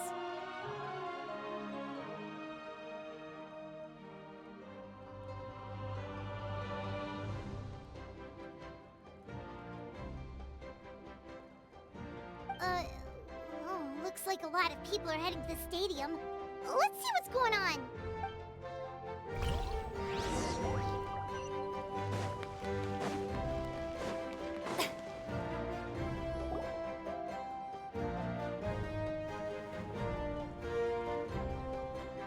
Traveler, over here!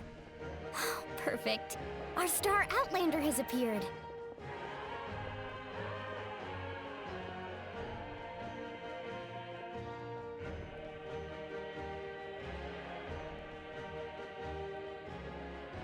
Oh, you're all here! But, what's with the whole Star Outlander thing?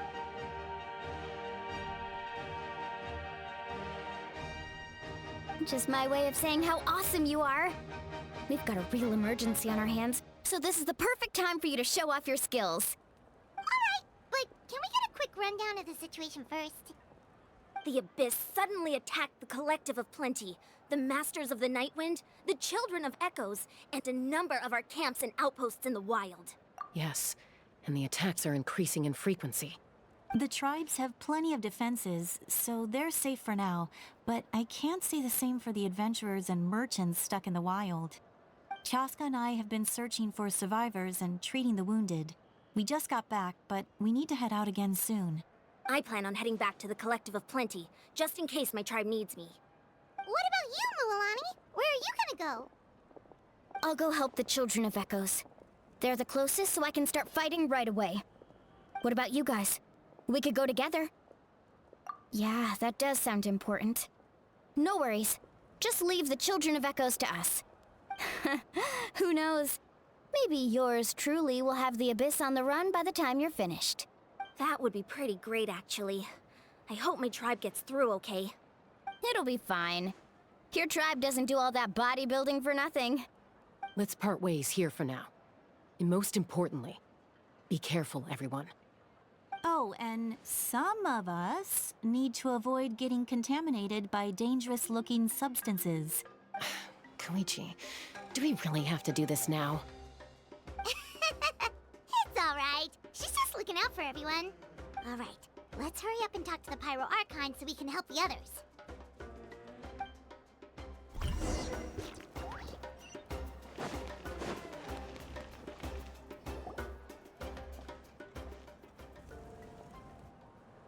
Oh, it's you two. As you can see, things are not looking good right now. People across Natlin are in danger. Look, I'm very interested in your recent adventures, but this is not a good time. So we'll have to keep our conversation short. That's alright, we're also in a hurry. We're gonna go help the Children of Echoes after this. What?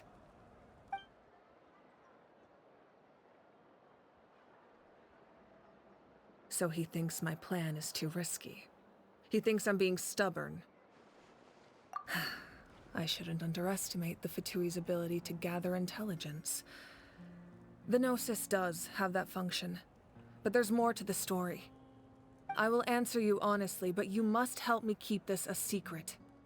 I can use the power of the Gnosis to save Natlan, but it comes at a heavy price. The Gnosis would drain all the souls and memories from the Night Kingdom and weave them into a giant net, which would surround the ley lines and protect them against abyssal corrosion. Wait, you can use souls to weave a net? But does that mean... Yes. It means sacrificing those souls in the process. Souls are just another form of life. The cruelty of this method is self-evident. The Night Kingdom not only houses the souls of the dead, but also our memories and legends. Using the Gnosis means converting all three into material for the net, erasing our history and culture. Even then, the net can still become corroded. If we cannot find a way to repair the damaged ley lines before that happens, then all those sacrifices are for nothing. Given the enormity of the price, it's a solution I refuse to consider right now. I want us to win, but I also care about how we win. and what that means for us in the end. Now, it's true, both plans come at a risk. But after weighing our options, this is our best bet. Natlan is unique among the nations of Teyvat. Given the ever-looming threat of the Abyss, the Pyro Archons had to account for the worst-case scenario. Having a contingency plan is our duty, not just to the people of Natlan, but to all who live on this continent. Still, this has always been a well-kept secret. I'm very curious how the captain learned this information. Oh, one more thing? The captain said he found another way to solve the problem. Could be equally as extreme, though. Without the Gnosis, he should have no other option. But I see no reason for him to lie. Seems like our only path forward is to track him down, so he can answer that question for us. Judging by your expression, you must have doubted me, even if just for a second. Not even a little! We would never— Wait, what are you talking about, Traveler? Just as expected. I appreciate your sincerity.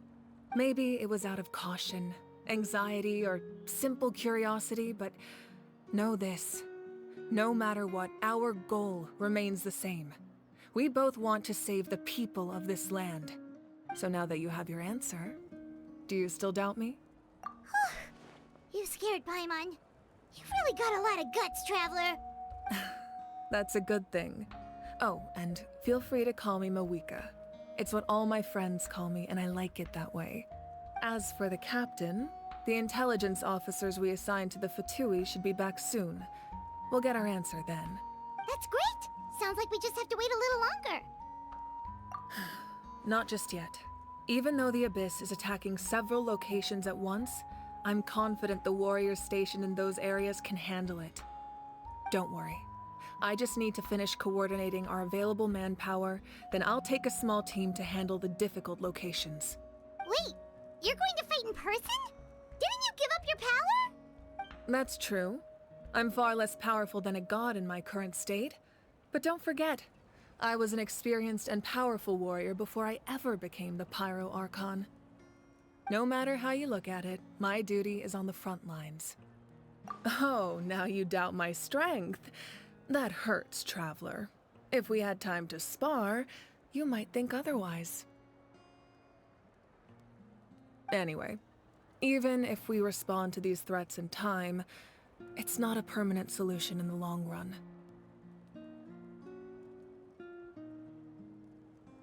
I've considered moving my people to other nations, but given their close connection to the Night Kingdom, a forced evacuation would have devastating consequences.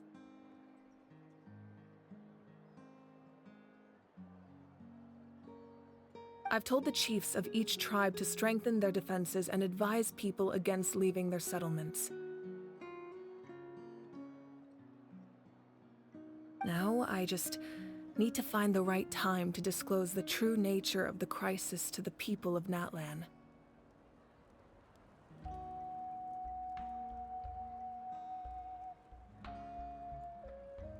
Paimon's a little worried about how people will react. Yes, but that won't be the only response. In any case, that's for me to worry about. I'll let you know when we have more information on the captain. Alright, we should head out. Maybe we can join up with Moani. She can't be too far ahead.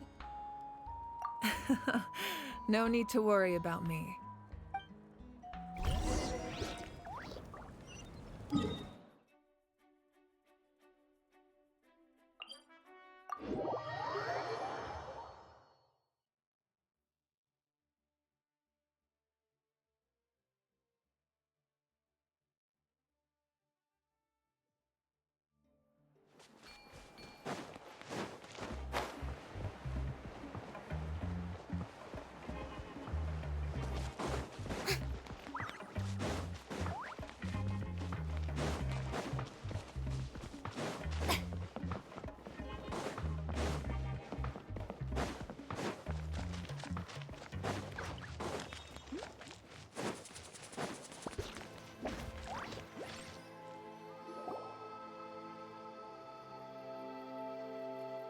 Quick, over here! To safety! Kachina, how many people do you have left?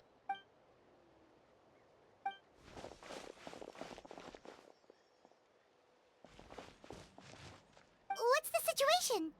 There's a trapped caravan that needs our help. We need to rescue them as soon as possible. We'll go together.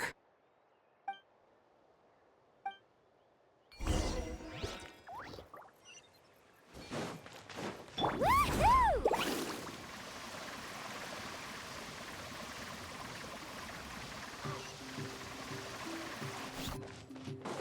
Need a surfboard?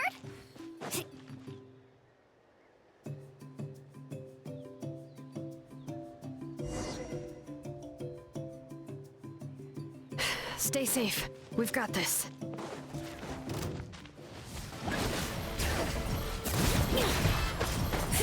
Hear the echoes of the valley!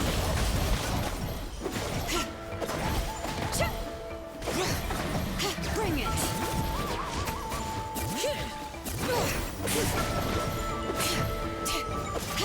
Clear the area! Let's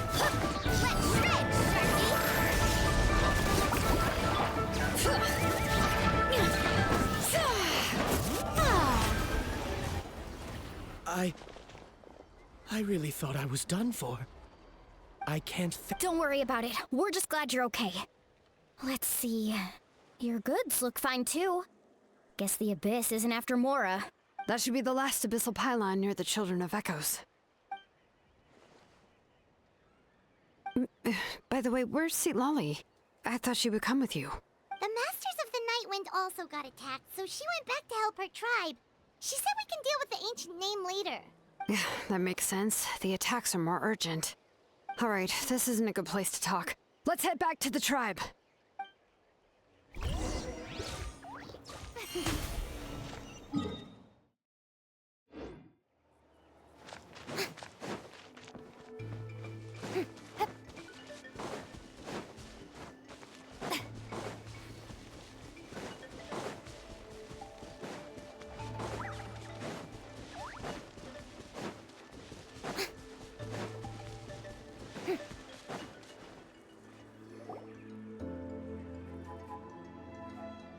Looks like a few people were hurt after all. Oh, I should have got here sooner. The Abyss threw a lot at us at once. I rushed out as soon as I heard the alarm, and there were already so many monsters. Before long, Kachina brought over a whole group of warriors, and just like that, we destroyed several pylons as a team.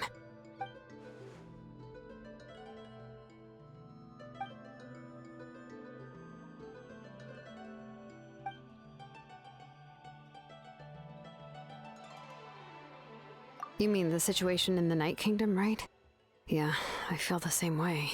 We've managed to keep it a secret all this time, but more and more people are realizing something's wrong.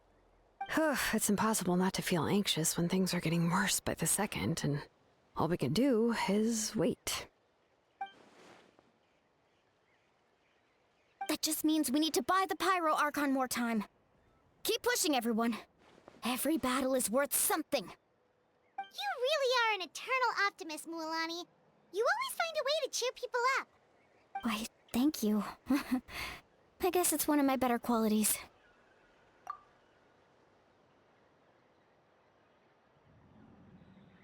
So, specifics aside, the Pyro Archon confirmed the Gnosis can resolve the crisis, but it comes at a huge price.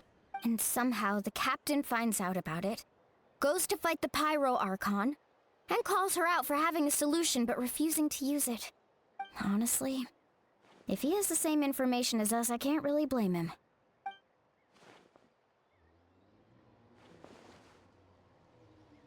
We talked to Moika before we left the stadium. According to her, the cost of the captain's plan is too high. And, well, it makes sense. If that was truly the better choice, she would have picked it. Yeah, I trust the Pyro Archon. When I was upset about Kachina's disappearance, she was really sincere and patient with me. Plus, she burned down all those precious mementos for Kachina. She's already proven how much she values even a single person's life. When it comes to Natlan's survival, there's no way she would hold back. I agree. Maybe the captain weighed the costs and came to his own conclusion, but I'm sure we have different priorities. Life is important, but so are history and memory. As the Archon, she can't tell us everything, but it seems like she wasn't holding anything back this time. The next question is, if the captain found a new way to save Natlan, how come the Pyro Archon has never heard of it?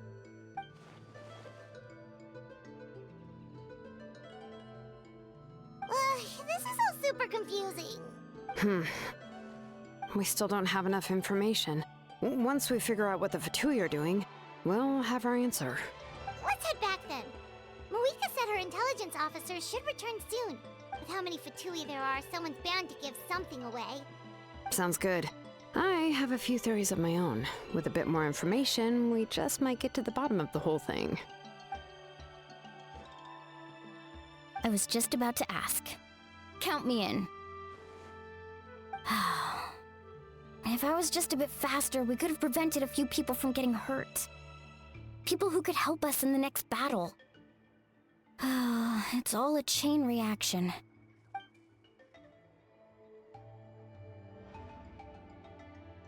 Register? Nah. I'll just follow you around. You know, go where you go, do what you do. You got it. I just don't want to make the trip back. It's so far. Alright. See you all later. Let's get together and celebrate once this is over. Oh, you betcha!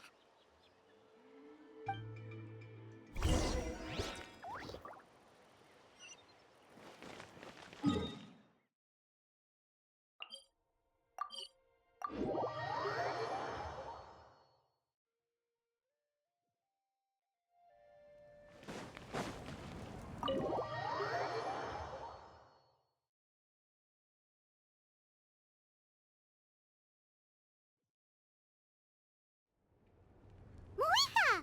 Oh, Chaska and Koichi are here! Wait, are you okay, Koichi? I'm fine. No need to worry. They ran into the Fatui while out on a mission and decided to follow them. The Fatui? Calm down and let me explain. Here's what happened.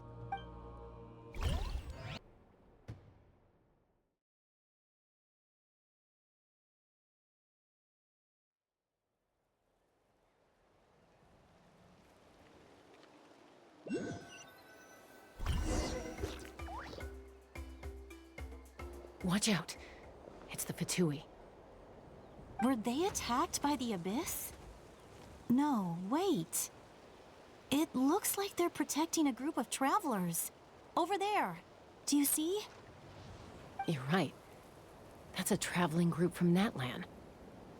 Could they be trading for something? Let's keep observing for now. We're glad you're okay. Given the appearance of abyss monsters all over Natlan, you should cancel your journey and seek shelter at the stadium or one of the tribes. Thank you so much. I wish there was something we could give you. We don't expect anything in return. We were out on a mission and saw you being attacked. It was our decision to help. If you truly wish to repay the favor, you can keep this a secret. If anyone asks, just say you were saved by warriors from Natlan. Oh, okay. We can do that. But... We're not asking you to cover up our activities. We haven't done anything illegal. Our captain simply wishes to remain undisturbed. Nonetheless, the decision remains yours. If we wanted to keep you quiet, we would have employed a harsher method. Got it. We'll get going now. Did you hear that? They mentioned a captain. Isn't that who the Pyro Archon is looking for? Exactly. We could be onto something big. Still, there was no trade. They were just helping people in need.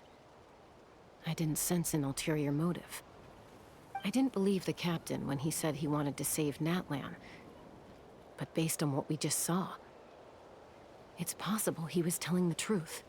Maybe we've been wrong about the Fatui this whole time. It's too early to say. Let's follow them and see what's really going on.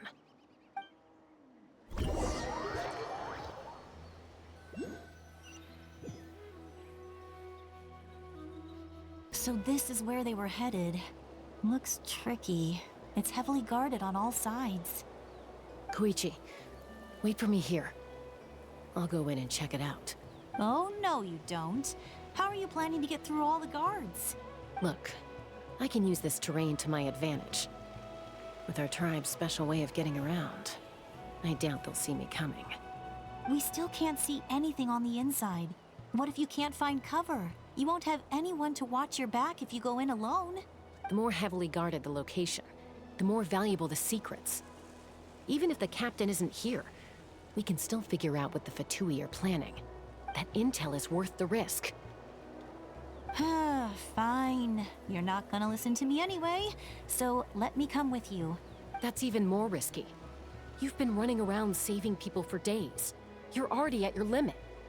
I'm confident I can protect myself. I'm not sure you can say the same. I can. You really believe that? Fine, don't believe me. But you can't honestly tell me infiltrating a heavily guarded Fatui hideout all on your own sounds more reasonable.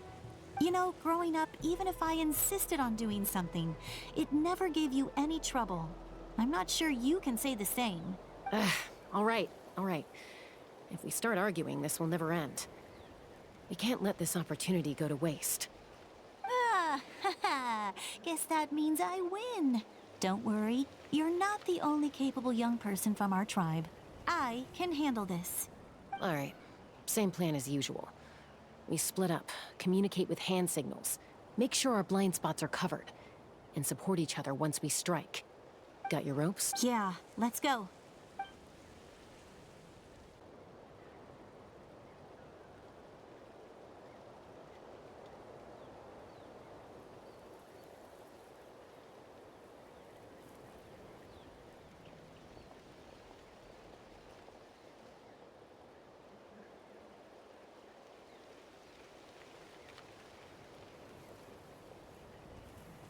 The Fatui have eyes all over this place.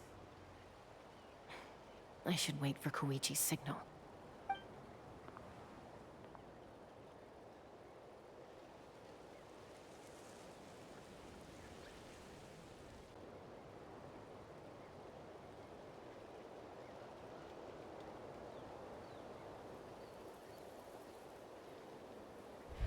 Now.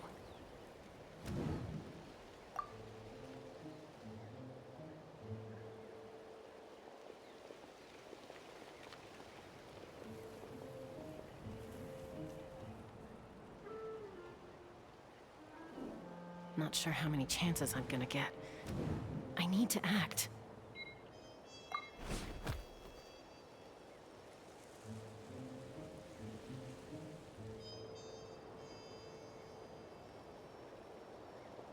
Good. I made it without getting caught. I should get to that platform over there. But it's guarded by the Fatui. Koichi should have line of sight. I'll wait for her signal.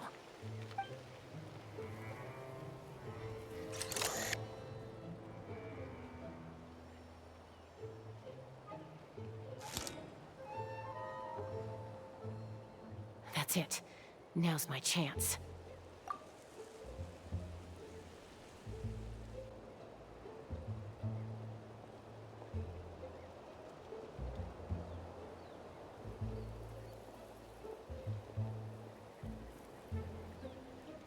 It's no use staying in one place. I should keep moving. Looks like Chaska is helping me by keeping an eye on the Fatui movements. I'll wait for her signal.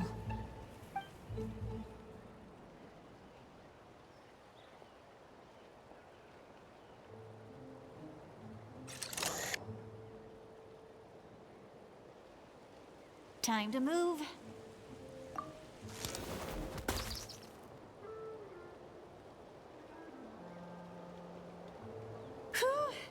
That was close. Almost got caught. Probably can't make it over in one go. I'll wait for my next chance. Now's my chance.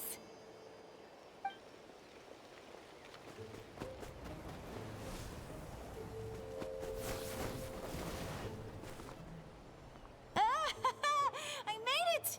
That'll show my sister. Let's see. The Fatui's occupying all the best locations. If we could just get past them somehow. Wait, I've got it!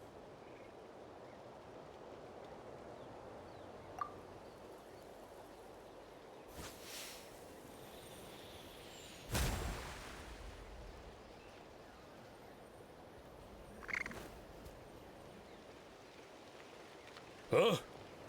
What's that noise? Did something explode? Oh! It stings! What the heck is that? What do you think you're doing? I could ask you the same thing! Good, they're arguing. Looks like they just needed an excuse. They've probably had enough of this job already. The people on the hill over there left to help their comrades. This is our chance.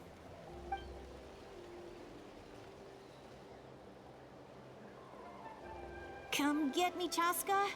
I hope she gets this hand signal. That's Koichi's signal. Smart idea. All right, time to move. Give me your hand, quick. Coming! I checked, and this way is completely clear. It should lead us to the deepest part of this place.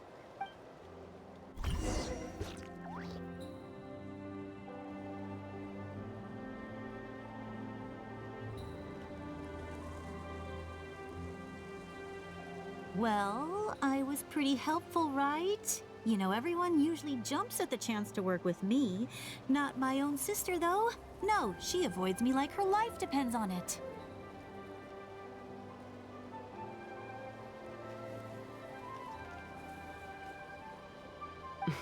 I was wrong, Koichi. You've done well. Wait, you're just gonna admit it? Now I look like the mean one. Let's focus on the task at hand. We're in the heart of enemy territory. The more time we waste, the more dangerous this becomes. All right. If you're not gonna take the bait, then I'll drop it.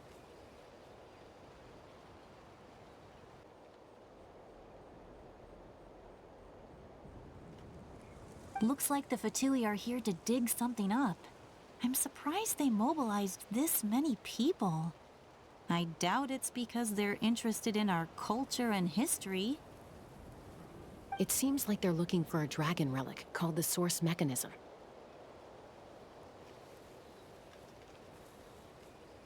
The device is ancient. Barely any information survives to this day. And even people from Natland don't know how to use it. Why would this be the Fatui's target? Not bad. Looks like it's in good shape. This should be what our Lord's looking for. Took us long enough. Come on, let's get this thing back.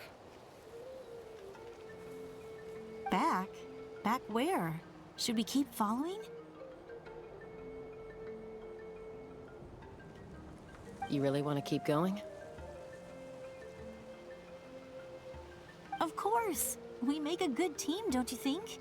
No reason to stop now. What was that sound? Uh-oh. We've been spotted. Time to go.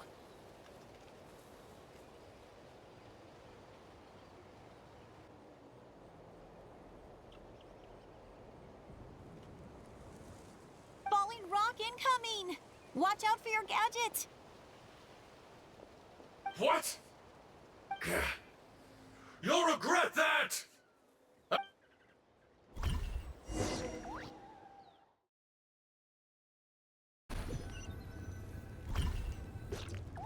Once we got them off our tail, we went back to observe some more.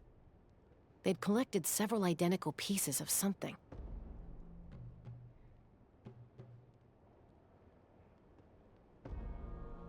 It looked like they were waiting, though. So we decided to come back. So, Koichi got injured trying to get them off your tail? She pushed herself too hard and collapsed on the way back to the stadium.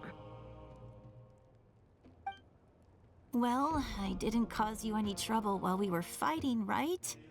So my perfect record remains.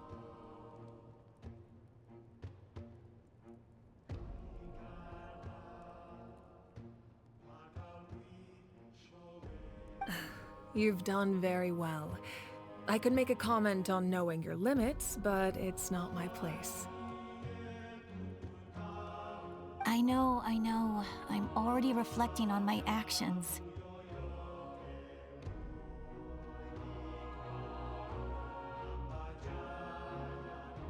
So, our current intel suggests the Fatui is after the source mechanism.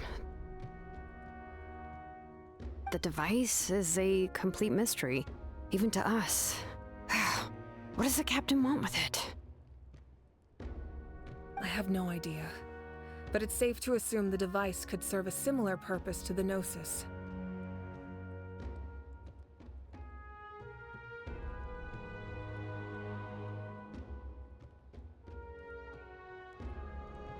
Shilonen, I need you to gather every scholar in Natlan familiar with the secret source. I'll get right on it. Thank you both for your hard work. Koichi, it's time for you to get some rest. Oh, and there are gifts from your patients waiting at the speaker's chamber. I prepared a small gift of my own as a token of gratitude. I'll send it to your home along with the others. My patience. That's so nice of them. Guess that means I'm doing something right. You don't need to give us anything, Archon. We were just doing our duty for Natlan. I should take Koichi home now. Well, if Koichi doesn't want her favorite Saurus crackers, then... I accept. Thank you, Archon. What am I gonna do with you?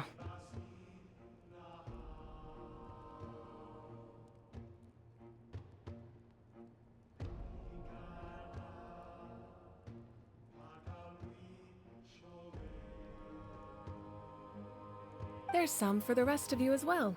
They're one of my favorites too, so don't be shy. I'll start investigating the source mechanism right away. If I learn anything, you'll be the first to know. Yummy snacks!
What's next for you two?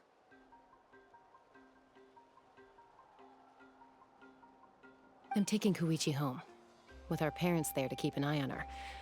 I can make sure she actually rests. Hey, it's not like I'm some kind of prisoner. I'll be fine in a day or two. There's no need to go all the way home. That's what you always say. Everything's no big deal until you collapse. What if the Abyss attacks again? You're saying if I let you rest in a hotel, you're not gonna rush out the minute you hear the alarm? I won't. Triple promise I won't.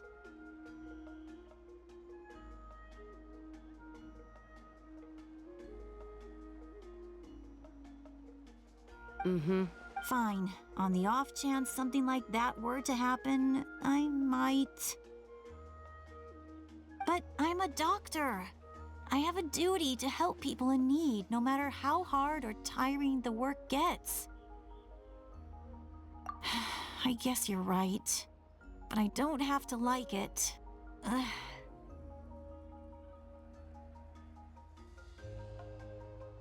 This reminds Paimon of when we first met. Except you were the one trying to stop Chaska from doing something dangerous.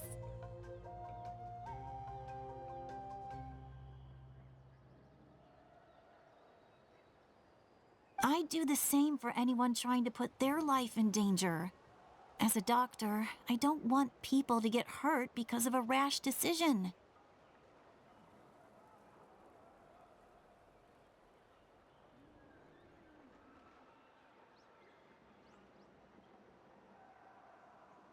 Then try to see things from my perspective. You clearly want to protect your patients. So can't you understand why your own sister would feel the same way about you? The two of you are the same, you know? I disagree. I understand the risks and costs of my decisions.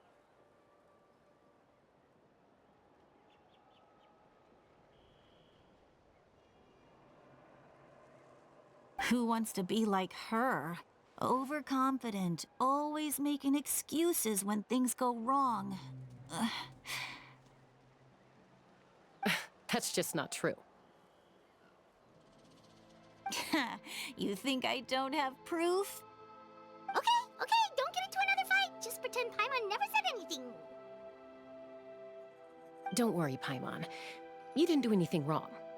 Arguing is just how we communicate. Neither of us really takes it to heart.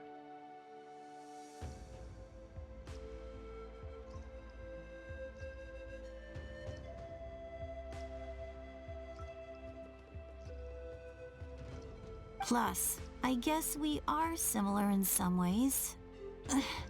Maybe I rush into things without thinking, but I learned that from her. We're family. I can't help it if my older sister is a bad influence. Okay, you don't have to put it that way. So, you're all good now? Neither of us are really the type to back down, so we'll always have our differences. But still, we get along in our own way. Plus, I know you'll wake up one day and realize I was right all along. I just need to wait. Be my guest. Come on, let's get you home. See you later, Traveler and Paimon. I'll be back once everything's settled at home.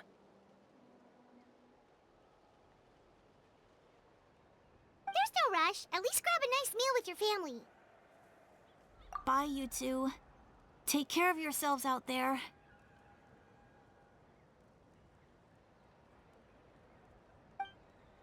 Those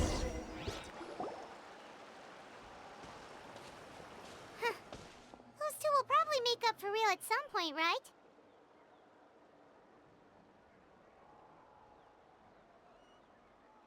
Well, we've learned a lot. Let's go over everything that we know so far.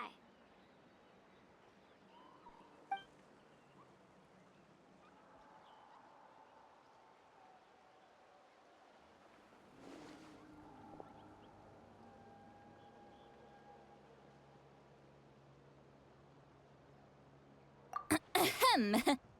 Sorry for popping up out of nowhere. Again.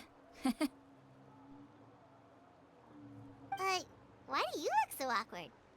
Oh, is there something you need from us? Okay, I won't beat around the bush. Oh, and I'm sorry for interrupting your rest. I'll treat you to some charcoal grilled steak to make up for it.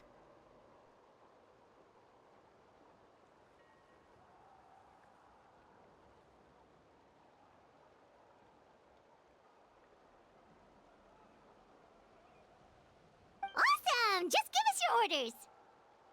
Hey, friends don't order each other around. I'm just here to share some news.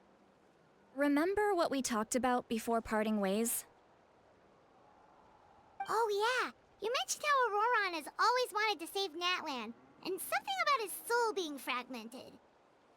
Paimon and the Traveler discussed it after you left, and we think Auroron is probably back with the captain. What do you think? I agree with your hypothesis. And just now, I confirmed it myself. Auroron came back. He helped the Masters of the Nightwind defend our camp. What? He came back?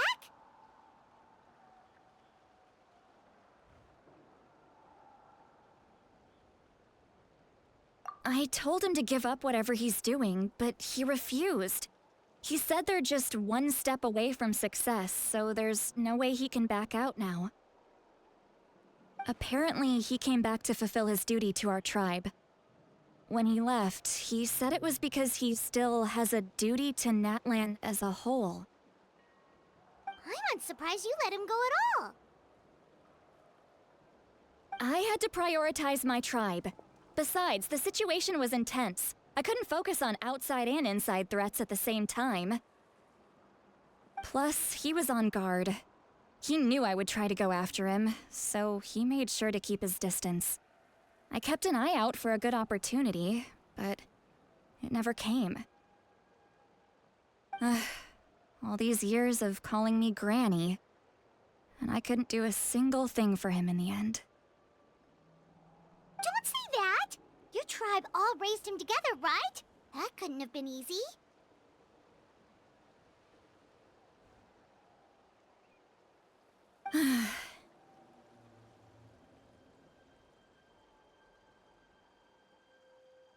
You're right.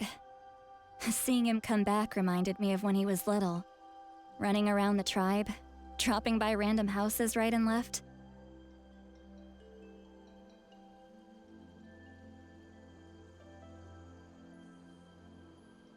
He's not only a child of the Masters of the Nightwind, but a child of Natlan.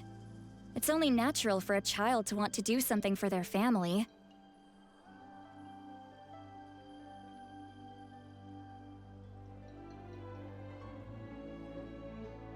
Besides, Auroron is my apprentice. He might have a few tricks up his sleeve, but I guarantee I know every single one. Wait, what are you saying? Look. Remember how I said Auroron's soul is fragmented? This is the talisman I created to keep it stable. And this gem is what makes the talisman work. It just so happens that Auroron is due for a gem replacement. Since I can't get close to him, I put the new gem in a supply bag and asked Aoife to bring it to him. You guys know Aoife, right? No? Well, he's a pretty famous vet around these parts. He's always bringing me all sorts of things, and he happens to be very good friends with Auroron. Aoife doesn't know what's going on, so he agreed, no questions asked. Auroron would find the gem as soon as he opened the bag.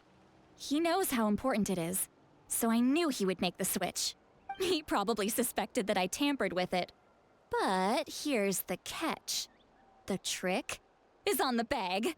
The moment he touched it, a portion of his memories were copied onto the old gem, which he no longer needed.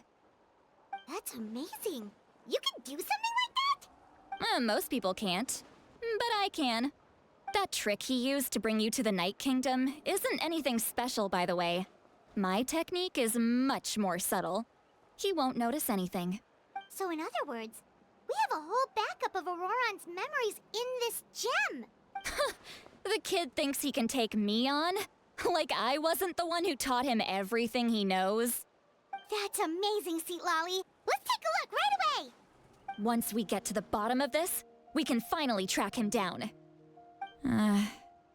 I know he thinks of me as his grandma, but do you think he'll get mad at me for this? You can be honest. Huh, that's a tough question. Paimon doesn't have a grandma, so she's not the best person to ask.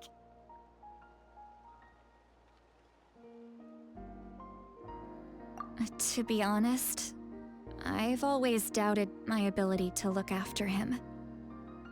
I didn't stop the ceremony all those years ago, and now I'm useless again. But if I stop here, it will haunt me until I'm 500 years old. Every night I'll wake up in a fit of anger. Yeah, you're right. First anger, then tears. Oh, wait! Who are you calling a crybaby? You're just making it worse, Traveler. I need to look at his memory. Even if he resents me, refuses to see me, or runs away for good. I don't care, and I won't blame him. A family does whatever it takes to protect their own. You sure you'll be okay? We can come with you if you want. Did you just say you'll come with me? Is that okay? We have a pretty good reason to see it too, don't we? Because... You really mean it? Fine, you can come. Just promise me you'll see this through. No backing out. Got it? Don't worry, we're professional adventurers! Then I place my trust in your professionalism. All right, time to sneak into someone else's memory and engage in some... unwanted spying. You heard it here first. I wouldn't be doing this if I had any other choice. Are you ready?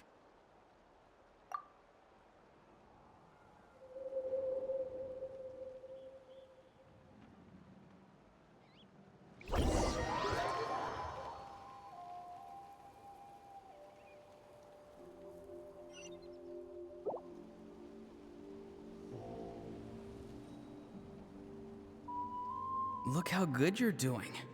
You'll grow into nice big radishes in the future. And you?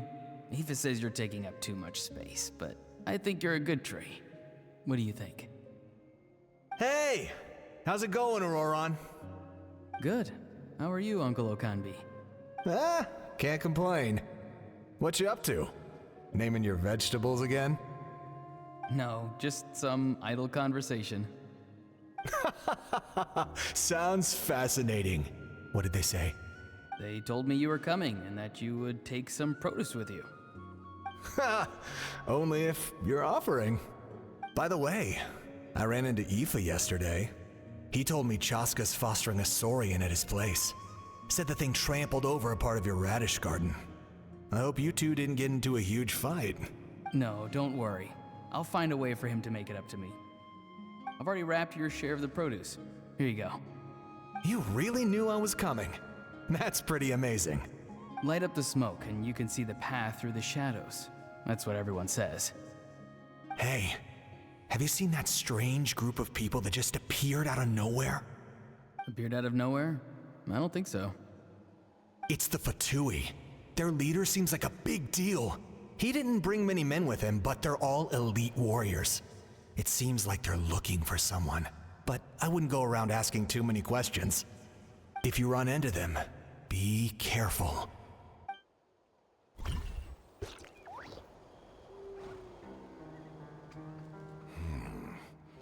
You're from the Masters of the Nightwind, are you not? Why do you live here alone? I enjoy living by myself out in the wild.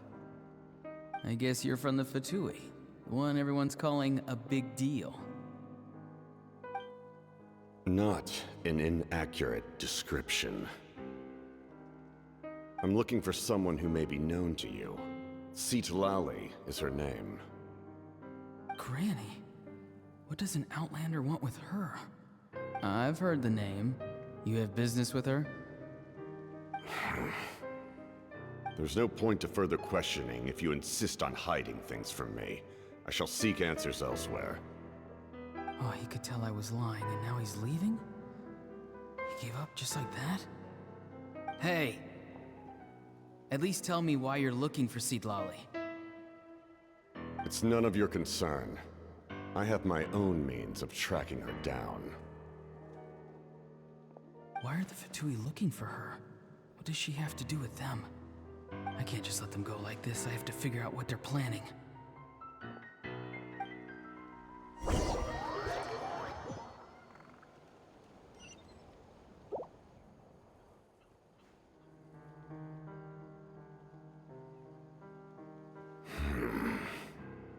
They've just been studying the ley lines and asking for leads on Granny. I can definitely rule out some sort of invasion. The situation has seen no true improvement. The Pyro Archon did not fulfill her promise. My lord! Ignore him. He is no threat. He knows I'm following him, but he doesn't seem to care. He's strong, I can tell. But there's something unusual about him and also familiar in some way. I can't describe it.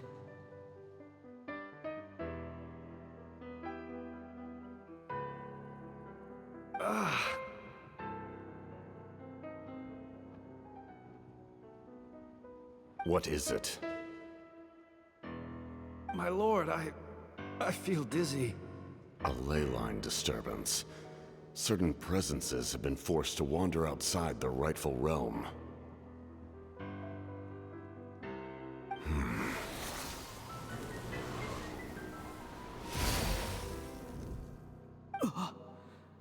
That was a spell from the Masters of the Nightwind. How did he know that?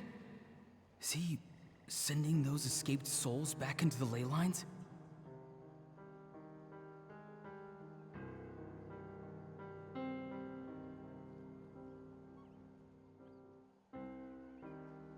How did he do that so easily? Soulfaring is supposed to be extremely difficult. This could be related to why he's searching for Granny.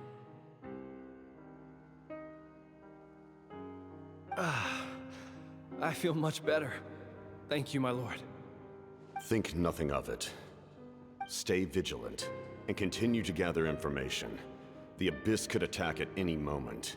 If you notice any irregularities, assume drill formation and be prepared to fight. However, there's no reason to over-engage. Information is our first priority.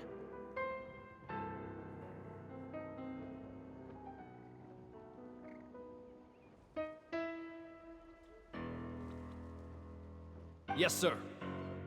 Why are the Fatui fighting against the Abyss? Do they really mean us no harm?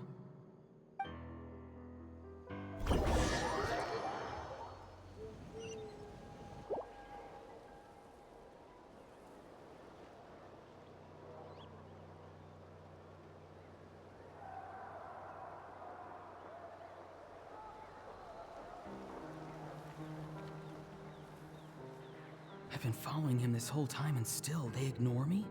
Do they really not care? It seems like his subordinates referred to him as the captain. Never heard of him before. And now he's headed to the stadium. That's unusual. Oh, what is he gonna do? You two, with me. Everyone else, wait here as instructed. Send word to the other teams to retreat immediately if this fails. Yes, sir. He's going inside? But the Pyro Archon is in there. What does he want with her? Forgive me, my lord. Allow me to check one more time. Do you truly wish to do this? The time for idle observation is over. It now falls on me to act. This nation is out of time. Yes, sir. He just walked straight into the stadium. What is he gonna do?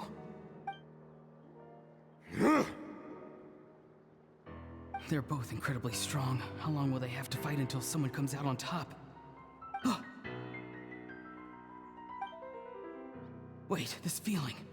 Just like the other day near the ley lines, it's faint, like a soul's trying to escape. Where is it coming from? Is that why he's looking for Granny? If he dies here, then all clues will be lost. I can't let that happen.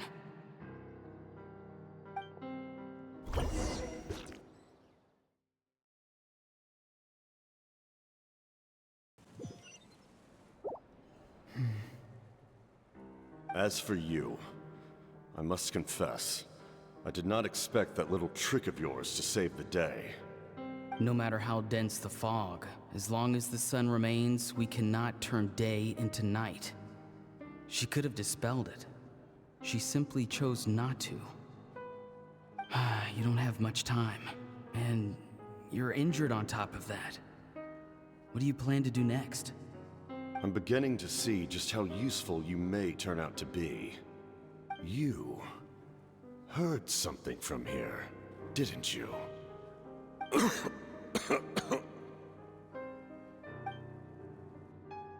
No need to force yourself. I've never seen anyone match the Pyro Archon in battle before. I didn't expect you to intervene at such a critical moment. You know I've been following you. Why didn't you stop me? When walking in the forest, it is only natural to encounter wild beasts. However, not every beast has the courage to come out and bite. And yet, one of those very beasts saved your life. Then speak. What do you want?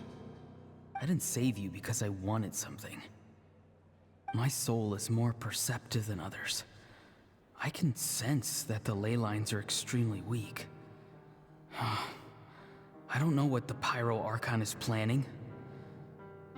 Can she really save us?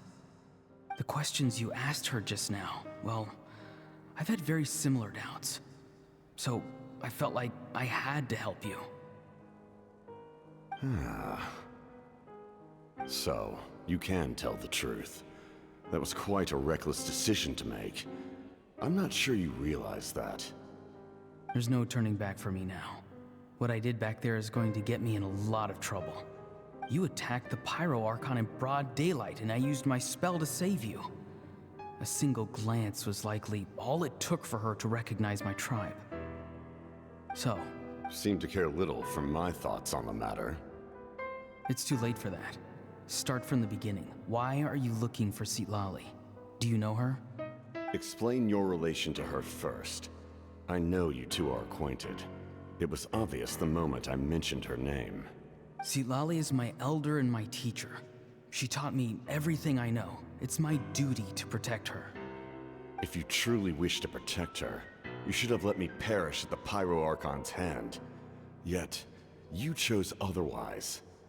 Do I really need to tell you what that means?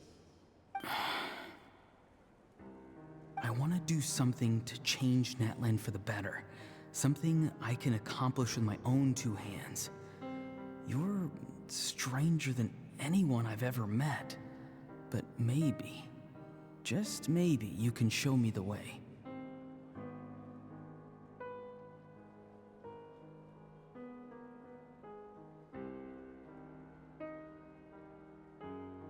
Strange. Citlali is said to be the legendary Granny Eastly, someone capable of communicating with the Wyab, and the Wyab are the key to information on the Night Kingdom. Why do you need knowledge on the Night Kingdom? That is not something you need to know.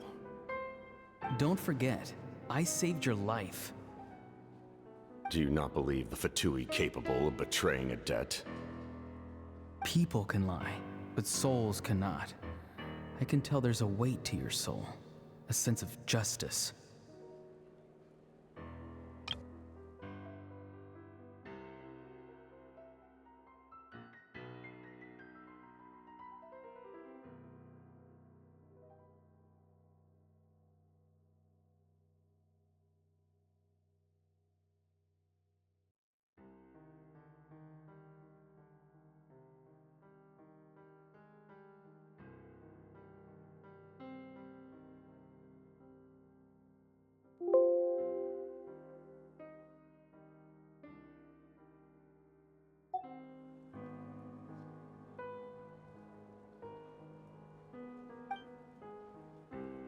You may not live among your tribe, but you certainly know their tricks.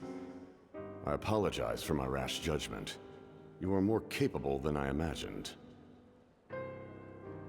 Let's go. We'll see if you have what it takes to join my plan.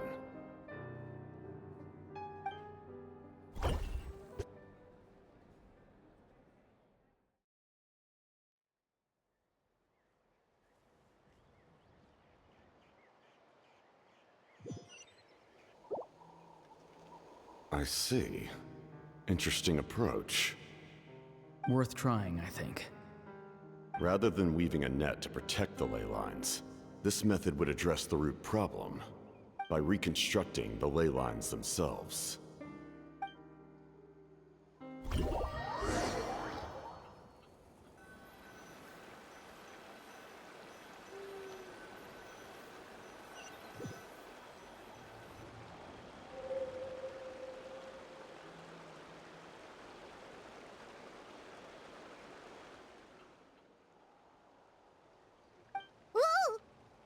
Traveler, Paimon. Are you two alright? Paimon's fine, just, a little dizzy. Of course. I'm so mad at him. After everything, he still can't let go of the past. For some reason, he thinks he owes something to the people who cared for him. Stubborn, self-righteous fool. Where's that gonna get him? Now that he's all grown up, he thinks no one can tell him what to do? He thinks he can just run away whenever he wants. I'll show him. If he tries to run one more time, he's got another thing coming. Maybe stubbornness runs in the family. Like grandmother, like grandson, as they say.